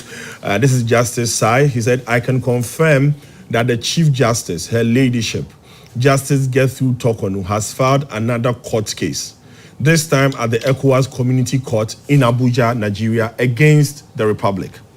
In the case, which was filed on July 4th, Her Ladyship repeated the same allegations of human rights violation, which are currently pending determination before our Supreme Court, and also before our High Court in respect of the ongoing removal process. Essentially, Her Ladyship argues that by her suspension, she has effectively been removed from her official capacity without a final determination, impairing her right to function and serve in the position she was constitutionally appointed to. I would decide not to read the closing salutation, but so I will leave it at where the quotation marks are. Now, coming in studio, Nibapo. Yes. Is this a case of the Chief Justice fighting to be vindicated, or she's just punching above just to make sure that her rights are not infringed upon? Interestingly, I led the first case in Article 146 proceedings at the ECOWAS Court with respect to 2016. It's just everything that has been done in this particular thing. I had the opportunity of representing a number of judges in the Anas case, and we went all the way to the ECOWAS Court. You know, our case before them was in respect of the issue of privacy, that the videos that had been taken by Anas constituted a breach of the privacy of the judges. But it is a right afforded to any citizen of an ECOWAS country who believes that his or her rights have been aggrieved by the state, and that you are not finding adequate remedies within the local jurisprudence. We set up the ECOWAS Human Rights Court to address that. We even have the African Human Rights Court as even another layer for you to be able to access. And so I don't think that there can be any infringement on the right of the Chief Justice to go. And let's also reiterate that there's no new Chief Justice. The courts in the cases that have been before the court have reiterated the fact that there is still a substantive Chief Justice. Yes, suspended, though, but the office is not vacant. So I think that point is also important. We are going through a constitutional process. So it is important that the integrity of the process is always protected. Just as my clients had the opportunity to go to the ECOWAS court, we did not face any impediments. The government responded to our case in the court. We argued it for a number of, and in the ECOWAS court, there are provisions for interim measures, which you can access. I understand she has filed that, and then the substantive matter as well. We accessed all of that, and I want to put on record that it was both under President John Mahama and under President Nana Akufo-Addo. My client's suspension remained suspended until their case was finished. So they respected the process. They waited for even our interim measures to be heard before they took action. So there's a track record by both governments of the respect for the processes associated with the ECOWAS court. And so I believe that the government's legal team will respond to her case. The process will be played out. We'll all hear the verdict, you understand. And then it also reinforces the fact that the process is clean, it's clear, there's integrity. Nobody is armstronging anybody. The parties have had access to both internal remedies. All the cases that have been filed have been heard timeously. There's no pending injunction application, as I know it, at the Supreme Court, which has not been heard. It's only left with the substantive case. The one to the ECOWAS court too, nobody is denying anyone access to access the ECOWAS court to have his or her case heard. So at the end of the day, when everything is done and dusted, no one can complain that I was denied access to justice. You see, justice is both about procedure and about the substantive law. Both lawyers and lawyers in training always want to respect. We always cry about the fact that you don't just want to see justice being done. You don't want to see justice done, but justice must be manifestly seen to be done. And so it's done both in terms of the procedure and the substance. So I think that at all material times, let us respect the integrity of the process. Let no one try and undermine. So that's why in Ghana, our constitutional provision talks about the matters being held in camera. We don't want anyone to do anything that undermines the integrity of the process. We want it to be done clean. If you have challenges with the process, go to court. You understand? If you are not satisfied with the Ghanaian court, go to the ECOWAS court, go to the African Human Rights Court. But after you've done all that, you can't complain again. You understand? Right. So that is the so you see that my clients went through the entire process. When it ended, we took our fate as it was. Right, Kutin. Kutin, well, can we say this further deepens our, I mean, you heard Nick Papu, does this further deepen our democracy? Or does this show the difficulty for someone who is power drunk, preventing the power to be taken away from her? Oh, that's the beauty of democracy. I think that, like the legal people are saying, it is within her rights. And I encourage government to respect the ECOWAS court, because it was not established out of a vacuum. It was the understanding of members of ECOWAS states, and they saw a need for it. And he has cited examples where he has even been there on 2 occasions. But my challenge with the removal of the Chief Justice is the political nature it has taken, one party defending and the other party feeling that she has not done her jobs right and she must go. So it boils to the bottom line of building our institutions. If our institutions were very strong and devoid of the nuances of politics, I'm not sure we'll be having these conversations to begin with. And there are other examples. The Nigerian Chief Justice, when Buhari came and removed him, he accessed the same processes, and I think he won and was it reinstated? No, there was one that I'm not sure. Okay, I'll check. He wasn't. I can get my yeah, team we to can check, we can look at that. Yes. So I think that the president has also done very well on this matter because when this case came up, he resisted every attempt to divulge anything into the public space until the lady Chief Justice herself leaked portions of those things to the media when the president gave us copies of those things.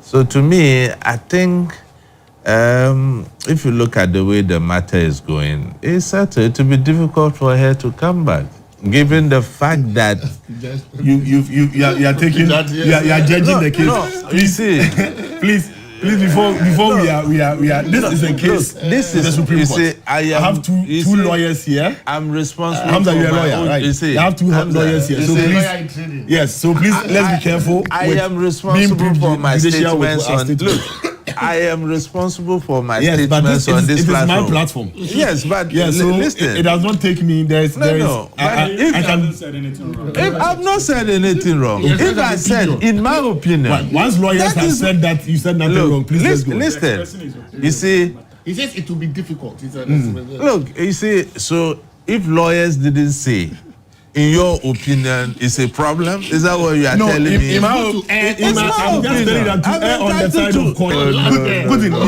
Nobody is heckling me. So I'm not even allowed to have my own opinion. You're allowed to have your opinion. I'm allowed. Please, you see, events cast its own shadows. You see, when your own colleagues within the bench, you are having problems with even all of them.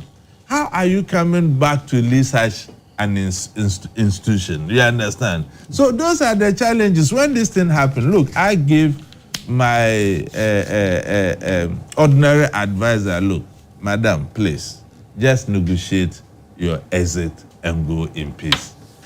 All these things that are playing out is not good for her mental health. And the last I was listening to her addressing the press, I looked at her as a mother, you understand? And I fought for her. So let's call a spade a spade. It's my opinion though, and I'm entitled to say. I'm just feeling that given what has happened in this country and what we have witnessed and the tangent our democracy is going, the Chief Justice is a goner. Okay, thank you. On this note, thank you. Isaac, now the Chief Justice is supposed to be the name depicts itself.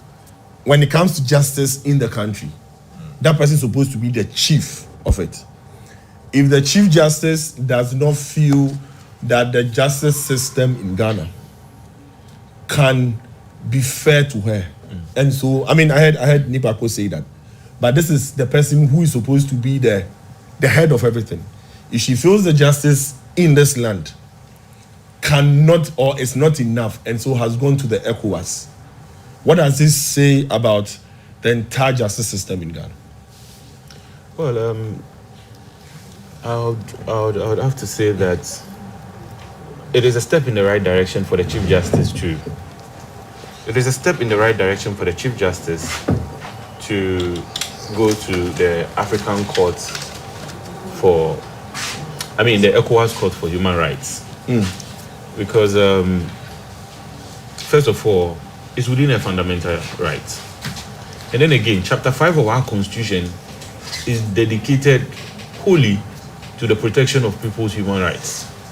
And so, if exhaustive of the Ghanaian laws and our structures, she believes that she needs to find audience at another place, I think that it is okay. Except that law and the application of justice is a function of the law and processes. The woman has raised a number of issues she believes that she's not been dealt with in fairness. On the basis of equity, if she goes out there, for instance, I will cite an example. In recent times, issues have been raised about one of the petitioners, Shining Stars. Mind you, if you go to the African courts, admissibility is also very key, in the sense that we need to know who is making the case admissible. Right. So an anonymous person cannot understand that. An anonymous person cannot necessarily manage about, the right. We need to indicate that. Now, allow me to take you a bit of your time to walk through these petitions. They have been in the public domain for some months now. They are actually available on the internet, so I'm not addressing anything that is not known in the public space. Many negative things have been said about me through public commentary on the petitions, although the petitions were responded to 7 days after I received them.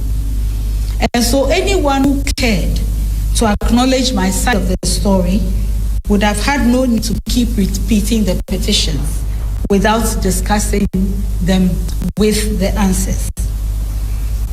And when I provided these answers, I also added with evidence to prove that each allegation was either a lie, a wrong opinion about how work is conducted in the judicial service, a wrong opinion on the work of judges, or a wrong opinion on the duties of a Chief Justice. I'll start with Mr. Daniel Ofori's petition.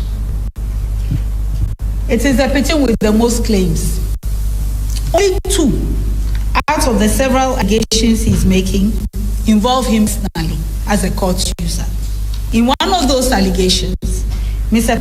Daniel Ofori is urging that I should be removed as Chief Justice because I transferred a case in which he's a party from one judge in the High Court to other. That is the crime. What Mr. Ofori did not seem to know, which I stated in my answer to that allegation, is that the judge his case was transferred from had a family crisis and had to leave Ghana suddenly for an extended period. This is the only reason why cases she was handling, including Mr. Ofori's cases, were distributed to other judges to handle. In the second allegation, Mr. Ofori accuses me of transferring a case related to the first one to the new judge who took over his case, after a petition had been sent to me to have the 2 cases heard together. Any lawyer or registrar could have informed him that it is a policy written to the rules of court to have cases between the same parties involving the same issue to be heard by one judge, so that we don't have different decisions from 2 judges on the same matter. So there is no basis or truth to the allegation that I transferred his cases to a new judge because I had interest in his cases. Indeed, in the year 2020, I wrote a dissenting opinion in one of Mr. Ofori's cases in the Supreme Court. He won that occasion because my dissenting opinion was a minority opinion of 3 judges. The other 4 judges supported his application. After this, his lawyer replied that I should not sit on his cases again because I had presided over a different case involving him when I was in the High Court in I think 2010, which he also lost. Since I have not sat on any matter involving a gentleman. What is disturbing about the current at 146 proceedings is the fact that the cases that he's complaining about in the High Court, the ones that were transferred to one judge, started from a judgment in the Supreme Court, written by His Lordship Justice Kwaman in favor of Daniel Ofori. How can Justice Kwaman, who gave judgment in favor of Daniel Ofori as part of a panel of Supreme Court, and whose opinion I dissented with, which has made me a target of misophobia. Well, welcome back, and we apologize for the technical hitch before we had the video. Well, this continues to be current agenda on GBC News and GTV, also on DSTV channel 278.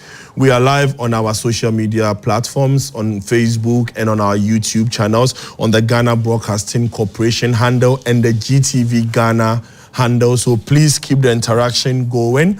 Back in studio before we went on we had that challenge. Isaac, you were speaking to the issue of the Chief Justice. So please continue. Yes, as I mentioned, first of all, the Chief Justice is a citizen of Ghana before a Chief Justice, and the Constitution enjoins all Ghanaians that whoever finds himself in conflict with any decisions of state or government and in effect their office, the person can bring an action before the courts for a pronouncement. And so we've been following the processes. We've seen the petitions, we've seen the setting up of the committee as provided for under Article 146. Except there are still some fundamental issues we need to assess. Right. And some of these issues, I believe, is what has led to her seeking some, intervention of the ECOWAS courts. For instance, we've had concerns raised about some of the petitioners. Example is the Shining Stars, that is not a registered body, and we have not been able to personify Shining Stars. If somebody is bringing an allegation against you, we'd expect that you know who is behind it. Again, we've also heard concerns that she's not. It's interesting you raising this point. I'm not sure you know who brought the allegation against Charlotte Osei. No, we'll come there. Okay. I want us to stay on these issues. Right. Then again, there's the question of admissibility. Right. That she's not exhausted internal options before she's going to. The ECOWAS court allows for that because, you see, certain human rights and matters of equity, delay may defeat it. There are certain remedies that never make up for sometimes the losses or damages an individual may incur, but for timely intervention. And so it is a step in the right direction. I also believe that, to a larger extent, it also makes our democracy better. But while at it, I think that then again, the political hands of our various parties creeping into some of these independent state institutions. Let me assume, or let's assume that certain red lines, we need to build stronger state institutions. And I'm not saying this because my big brother will come in and say that, oh, you did this, these people also did that. We don't need it as a state. Our last bastion for the protection of human rights, as enshrined in Chapter 5, is the judiciary. Right. If we play politics with it, then at some point in time, if you don't take care, it could lead to a disgruntled base that doesn't believe in any state institution. Right. If everything should fail, at least our judiciary should be protected. I think that generally, this woman is trying to draw attention to certain fundamental issues that she believes that certain processes are not being followed. It's within her rights. The NDC's utterances that we shall remove. And recently, I've also heard them directing it to the EC as well. It's uncalled for. It's unnecessary. And we should stay within the remit of the law to allow the processes to work. Right. Some of the issues that she's raised, if the law or within the framework of the people who are implementing it, for instance, people have asked that even though the Constitution says in camera, we should televise it for everybody to know so that a court of public opinion can also follow these processes. I would say on this particular matter that sometime, but maybe for our own collective good, so the majority of Ghanaians are having is that this woman is being with the charge that perhaps we should open this up for all Ghanaians to understand how these petitions came about, some of the issues which are being raised, so that, they can follow the processes. I, for one, I think that some of the issues, in my personal opinion, were needless, or certain red herrings have been introduced just to, reinforce the need why people want to remove it. Right. Hamza, is this an indication that there is nobody above the law? High-ranking officials in this country can be held accountable, even if what you did, like he said, whether red herrings, whether they are operational lapses, whether they are misappropriation, there is no high-ranking official above the law. Is this an indication? Yes. First of all, there is no high-ranking official of the state above the law, and that is also, it has found expression in our laws. And so, irrespective of who you are, even the President of the Republic of Ghana can be susceptible to issues of removal from office. Right. So with the Vice President, Speaker of Parliament, of course, and the Chief Justice of the Republic of Ghana, including our electoral commissioners and for that matter. So it is grounded in the law, but you need to pay attention to the allegations that are leveled against these individuals.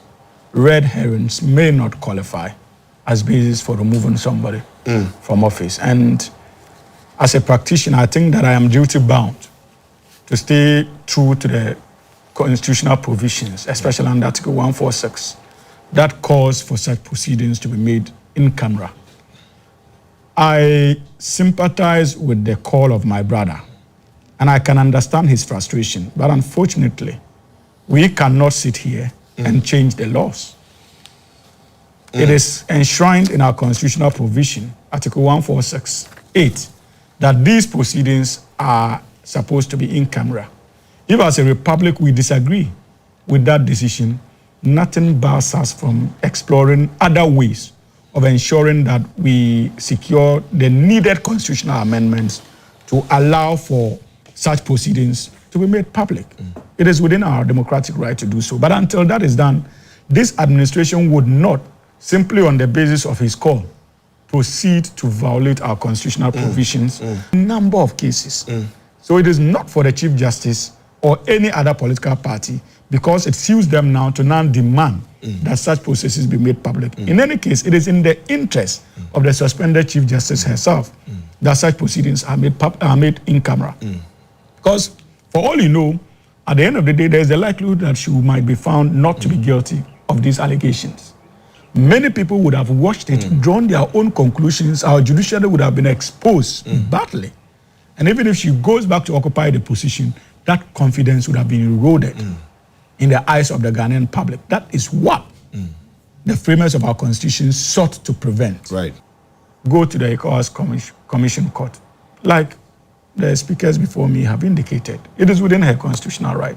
It's within her right to ensure that she goes to that extent. Again, unlike the African Human Rights Court, when it comes within the tenets of our rule of law, and we respect it as a government, and that is why the Attorney General decided to make that information public. The government of the Republic of Ghana, through the Attorney General, would respond to the said petition, and the case at that level too would also continue to proceed. So let us not belabor the point. As for issues of politicization and stuff like that, we raised many of these issues of politicization when they attempted to remove, or when they started the journey of removing Charlotte Osei from office. We cautioned. They failed to listen. Now so you is this payback? No. That action undoubtedly opened the Pandora's box, where Ghanaians suddenly feel that constitutional provisions in our constitution are not there to be admired. They are there to be implemented. That is what has led to the number of petitions that have been brought against the Chief Justice. No, that's not fair. Thank you. No. How many minutes did I speak for? Hamza, thank you. No, don't do this. Why are you doing this? We need to take a quick break. When we come back, I'll come back to you. Yes, because that would have been so unfair. I'll come back to him. I just started. You've been speaking for take a quick break. Viewers, we will take a quick break. Right after the break, we would look at Ghana's decision to abstain from the LGBTQ plus votes. We'll be right back. Why are you? Because you were rushing me, I didn't understand. I barely spoke for like... Drainage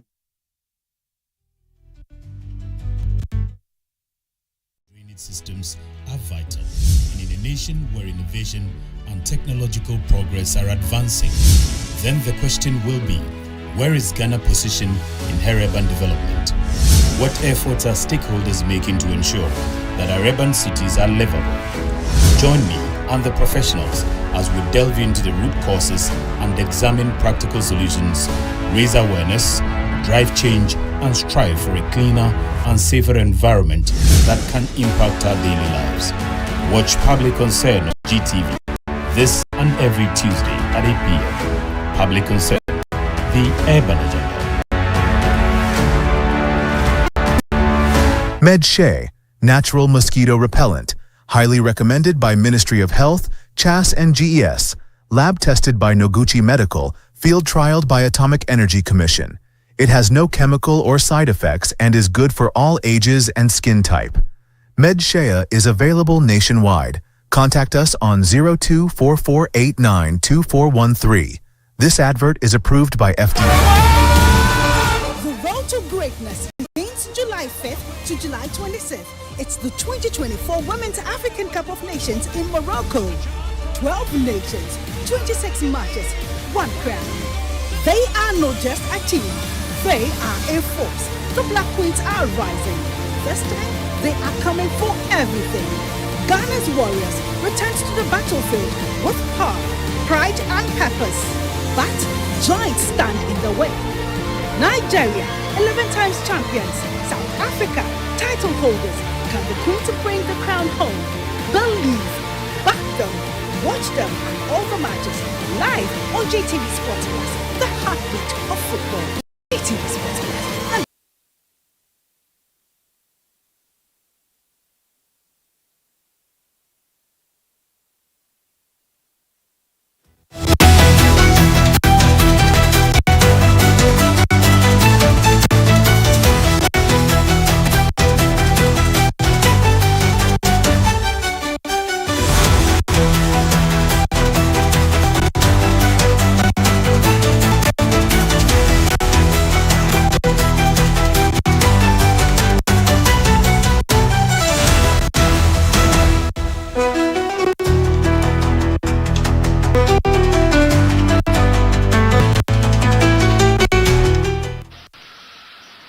I, as a Christian, uphold the principle and values that only 2 genders exist, man and woman.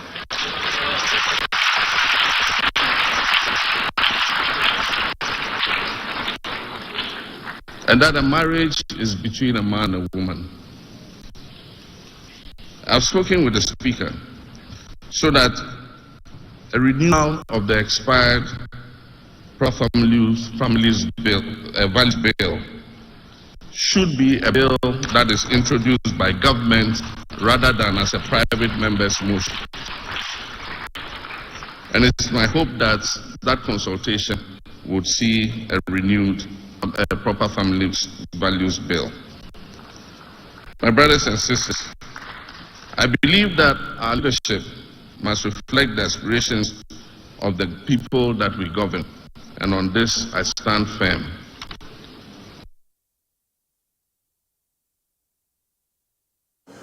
Okay, so at the UN, when there was supposed to be a vote on the LGBTQ plus, Ghana abstained, did not vote a yes, did not vote a no. We abstained as a country to the question that was posed. There has been a lot of public outcry, lashes on social media, on traditional media. Then we had the ministry or Ghana's response to what happened. So we would have a projection of Ghana's response on the screen as to what the vote really means or what the question posed meant and what voting or abstaining from voting meant for us as a country. So on the screen, we would see Ghana's response to the vote. And it says that, Mr. President, we thank Canada for presenting, we would, okay. So I'll read the heading. It says that the vote on draft resolution L24 on accelerating efforts to eliminate all forms of violence against women and girls, preventing through the fulfillment of economic, social, and cultural rights at the 59th session of Human Rights Council. Mr. President, we thank Canada for presenting the draft resolution L24. Ghana attaches great importance to the welfare of women and girls. Indeed, our Affirmative Action Act 2024 and other national policies and the positive consideration we give to fulfilling our international commitments are all geared towards achieving gender equality in line with the SDG goals, that is goal number 5. We have carefully reviewed the draft resolution and support its broad objectives. We, however, wish to make the following comments and observations. Firstly, we wish to encourage the Council to be mindful of the prevailing international consensus, particularly regarding the right to the enjoyment of the highest attainable standard of physical, mental, sexual, and reproductive health. Secondly, my delegation's understanding of the traditional cultural differences. Similarly, sex into which humans and Mr. President, as a member of the African Union, Ghana has subscribed to sexual and reproductive health education policy commitments, including the 2005 Protocol to the African Charter on Human and People's Rights, commonly referred to as the Maputo Protocol. Our position, however, on sexuality education is that it must be age-appropriate, culturally sensitive, and in accordance with our national context. Finally, my delegation wishes to stress the agreed principle that implementation of recommendations in resolutions is a sovereign right of each country, recognizing the need to respect the various religious and ethical values as well as the cultural backgrounds of people to ensure conformity with universally recognized international human rights. Mr. President, with that in mind, Ghana is ready to join consensus on the draft resolution. I thank you. Now, gentlemen, this is Ghana's response to the draft resolution. However, we know we abstained from a vote at the UN. How do we marry the two, Hamza? How do we marry these two? You see, I think that we need to appreciate the clarity that has been given to us by Ghana's representative on the commission. Indeed, he means no words in communicating to the entire world the position of Ghana when it comes to gender identity and how we view it, and our resilience and willingness to commit to our understanding of what constitute male and female. That opportunity was not lost for a decision to be taken on. It was on the mandate of the independent expert on protection against violence. Yes. Operational word, against violence. Yes.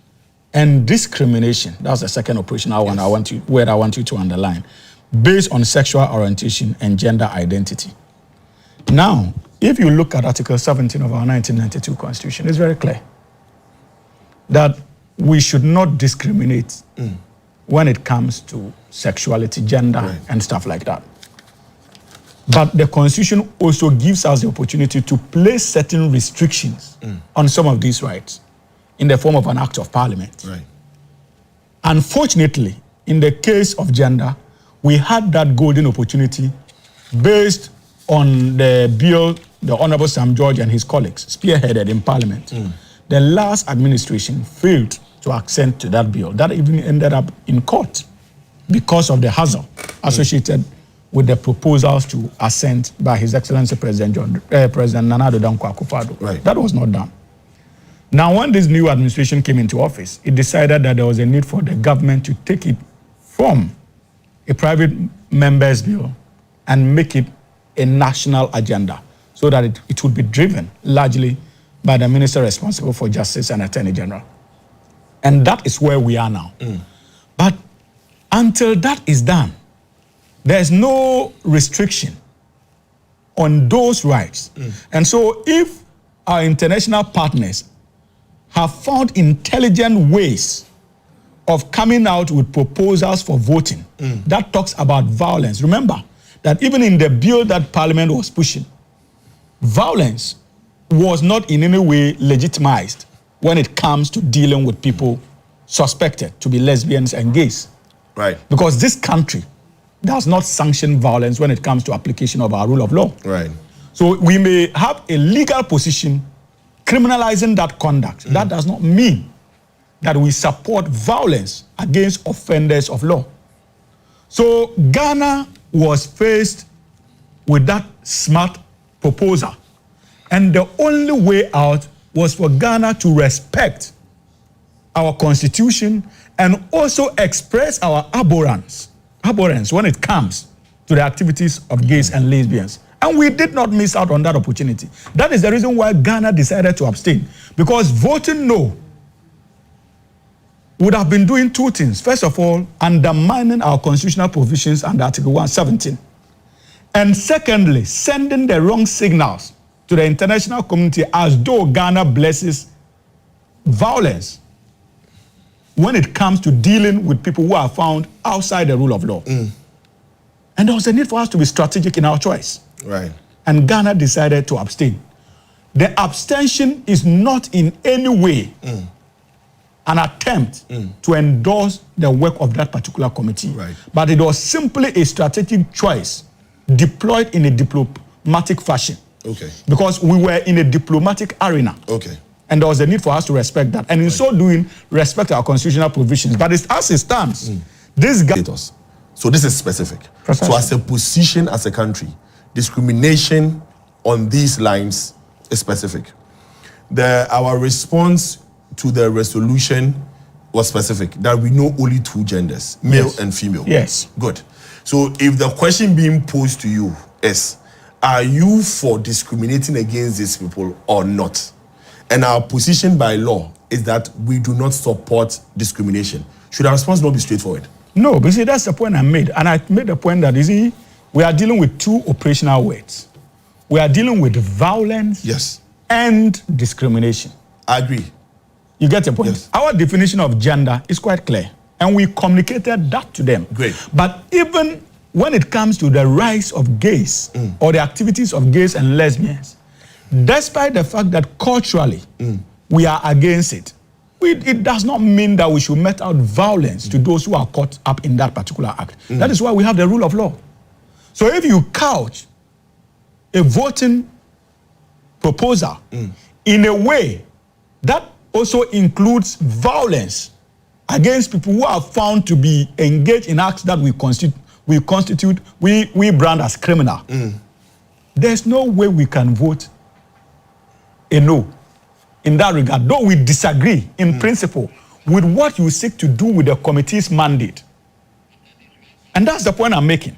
So Ghana couldn't have said no because of the presence of the word violence. That's one. Two, and also because of Article 117.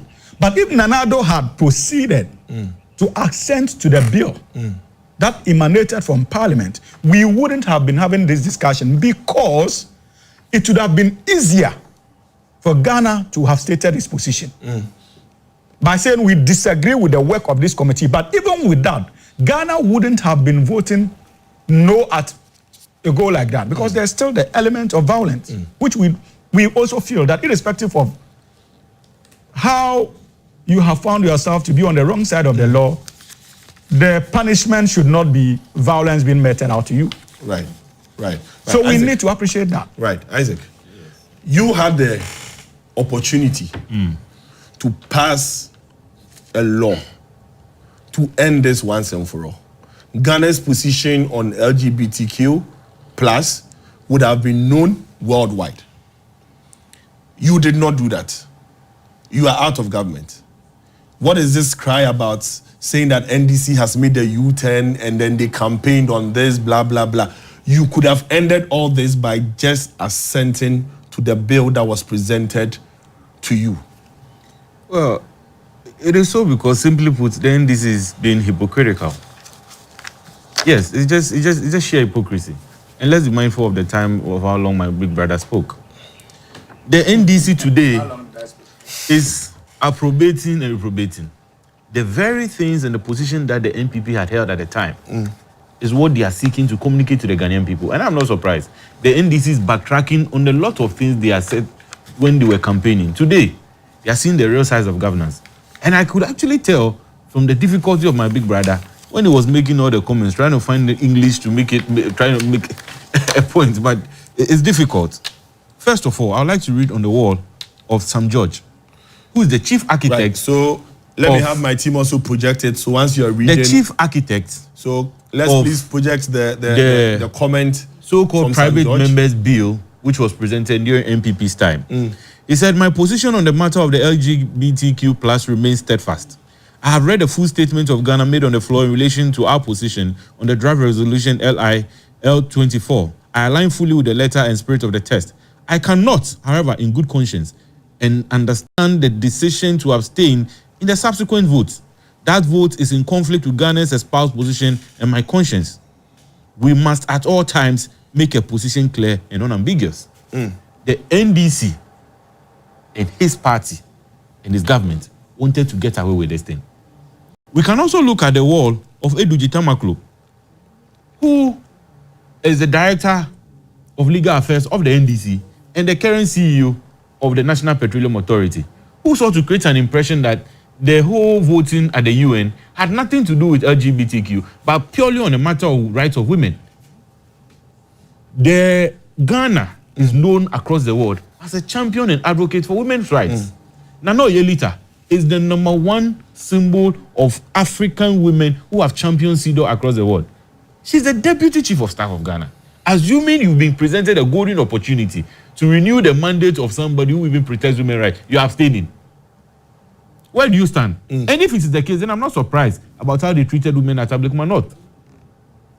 Because even in voting and supporting protection of women, they were running away. But the reality is also staring us in the face. And that is why Sam George has said that he cannot, in good conscience, stand with the position of the NDC. Clearly, the votes that went on had to do with human sexual orientation of people, which is LGBTQ. There's nothing unambiguous about it. It is straightforward and clear. The NDC is backtracking because now it is facing the reality. What was the position of the NPP? The NPP, as at all times, including the position of our flag bearer at the time, Alhaji Dr. Mahmoud Bawumia, has said that we do not support the position of LGBTQ. However, due to the sensitivity of such a discussion, it will be best that we really, as a country, sit down and take a certain formidable approach as a group. And that includes the bill being submitted from the executive and not a private member's bill. Today, the NDC is telling, at the time, the NDC told us that no, so long as they have submitted the bill, the president must assent to it. Today, they are also advocating that the bill must be submitted by the Office of the Attorney General. What happened to then and now? And that is why I say it is just sheer hypocrisy. We were even told that Ghana abstained because of certain provisions of violence and other things. What about the other African countries? Countries like Cote d'Ivoire, Gabon, Ethiopia, and the other countries that voted in support of this provision. Are we any different from them? It is a fact that Ghana, irrespective of who you are, not because of your sexual orientation, any form of violence is illegal in this country. Right. It doesn't have to be sexual orientation before we decide whether or not we are going to be in support of it. So clearly, the government must accept that it has failed. It has lied to Ghanaians, and it is backtracking. Shamefully, they are not able to honor for it. And I dove my heart out to Sam George. I think that I disagree with him on a number of issues. But with this, and the president must also come out and say something. He has been to church, he has been singing, he has been doing a lot of showmanship. We understand the settings.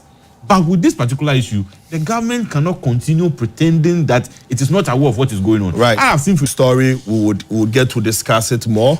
We have about 10 more minutes, viewers, 10 more minutes to end.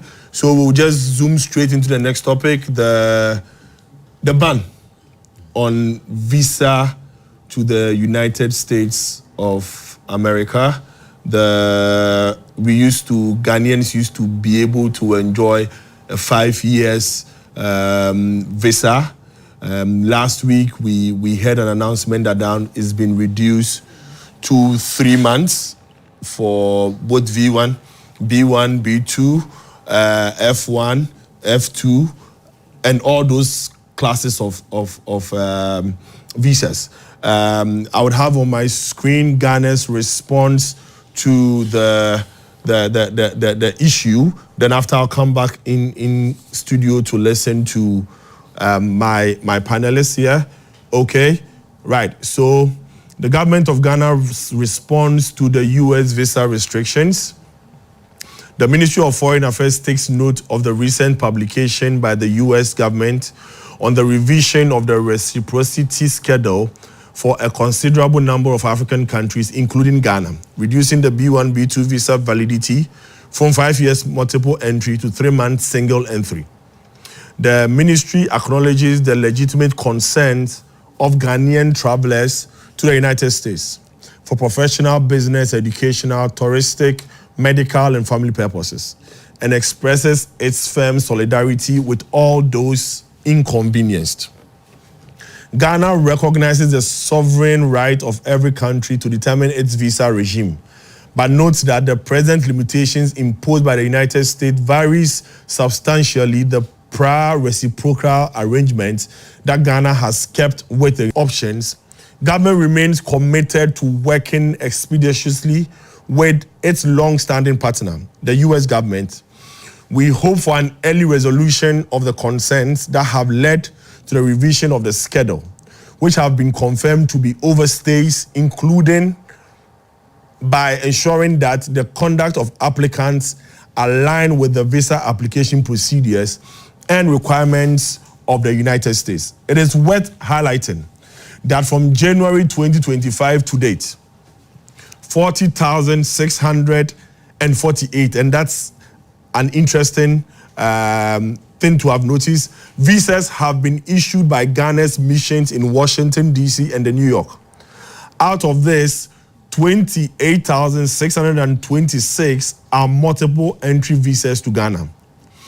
Consistent with our bilateral arrangement, U.S. passport holders are entitled to a maximum visa validity of 5 years. And in most instances, 5-year multiple entry visas are issued upon request. Some applicants, however, apply for single entry visas owing largely to limited validity of their passports. Right. So this is a response from the Ministry of Foreign Affairs, from the minister, to this ban or this restriction on the length of time we usually had for our visas. Now, reading this, Hamza, is there an indication that diplomatically Ghana will push back? Absolutely not, in terms of, but even before I get to that particular topic, I think permit me to respond briefly to concerns raised by my brother. Okay, so on the issue of the LGBTQ+. Under a minute. We just have 5 minutes, so I'm splitting between the two of you. Yeah, that's fine. That's fine. You see? Just 5 minutes for all of us. Yes, so I'm splitting. So he has 2 minutes. Yes. So he's using one now. Let me time. Don't worry, I'm timing. I'm the timekeeper. Okay. So please. You are worried about what I'm coming to say. Don't worry. You see, first of all, I resisted the temptation to go political on the issue of the LGBTQ+, not because the political arsenals are not available to us, but I thought that it was important, especially considering the fact that we are dealing with a station that belongs to the nation, the GTV, that we at least stick to what actually happened on the day and get our citizens to understand why Ghana had to take that decision, because we are entrusted with the responsibility of governance. In any case, it is not true that the MPP administration pushed for the bill to be taken over by the Republic using the Attorney General. If indeed they were committed to that, why the drama? What prevented the Attorney General then from leading the charge? Why the drama? So if they were convinced that this was something that needed to be in our law books and needed to be championed by the Republic, why the drama for more than 8 months in court? Why that drama? So let us not engage in this politics of deception, especially deception that didn't help you in the last election. The Ghanaian people are more discerning than you ascribe to them as a political party, and we must begin respecting them. Again, we know that taking these decisions We have to demonstrate dexterity because you failed to demonstrate dexterity as a government. And that's why I'm telling you that the responsibility is on us to ensure that we reject let's in come clear back. terms. I'll come back to it. We reject in clear terms the attempt to impose on us the issue of LGBTQ, but also continue country that has been affected. The likes of Nigeria are part of the list. They have raised certain concerns, and topical amongst it has to do with the issue of visa overstays. That has been indicated by the minister responsible for foreign affairs. Unfortunately, we feel strongly that Ghana shouldn't have been part of that list, especially when the policy is tagged as being repository, simply meaning that what we have done, the United States of America is responding to us in equal measure. And like the statement indicates, we have given in excess of about 20,000 visas to U.S. citizens, multiple entry. In some cases more than, in some cases 5 years, in some cases 2 or 4 years. So Ghana, we are convinced that shouldn't have been part of the list. And the minister has indicated that the negotiation processes have started. But irrespective of how we feel as a republic, we simply do not have a say when it comes to sovereign decisions of another sovereign state. Thank you. So we respect it, but we still feel that we can negotiate better. So, Isaac, it's 9:57. You have 3 minutes. You were afraid that I'll take all your time. I maintain that once again, the NDC has been caught flat-footed, approbating and reprobating. The issue that we have concerning these visa restrictions on Ghana is purely a matter of reciprocity. And the US government has not minced words in stating that, even publishing it on their website. Let's even assume this. B1, B2, which is for business and tourism visa, we have overstay of just 7.14%, which is one M1J visa and all that. Then why is the restrictions not limited to the student visas? It's a simple question. The minister should answer that. I am saying that. And read the reasons why. Reasons have been stated, including the B1B2. You have not read it. You have not read it. You have not read it. Senior. Isaac, I was quiet. Isaac, please conclude. I maintain I won't allow you that to the miss visas which have been stated, the visas which have been stated to be under restriction is B1, B2, M1, F1, M1, and J visas. Yes. F1, M1 and J visas are student-issued visas. Yes. These students are the ones who have been fingered to be having overstays. Why are they not limited to that? We only have 7% of people under B1, B2 who have been. The government and the NDC must own up and be responsible to the Ghanaians. Right, gentlemen, thank you very much, they Isaac. seem to be fast eroding. Thank you. You see, they seem to be fast eroding. Thank you. Well, viewers, thank you very much for your time. The discussions or the arguments are heated here. Let's continue on our social media platforms. Thank you to my panel members and to you at home. Thank you for being here with us. See you same time next week, 7 o'clock to 10 o'clock in the morning. Enjoy the rest of your weekend.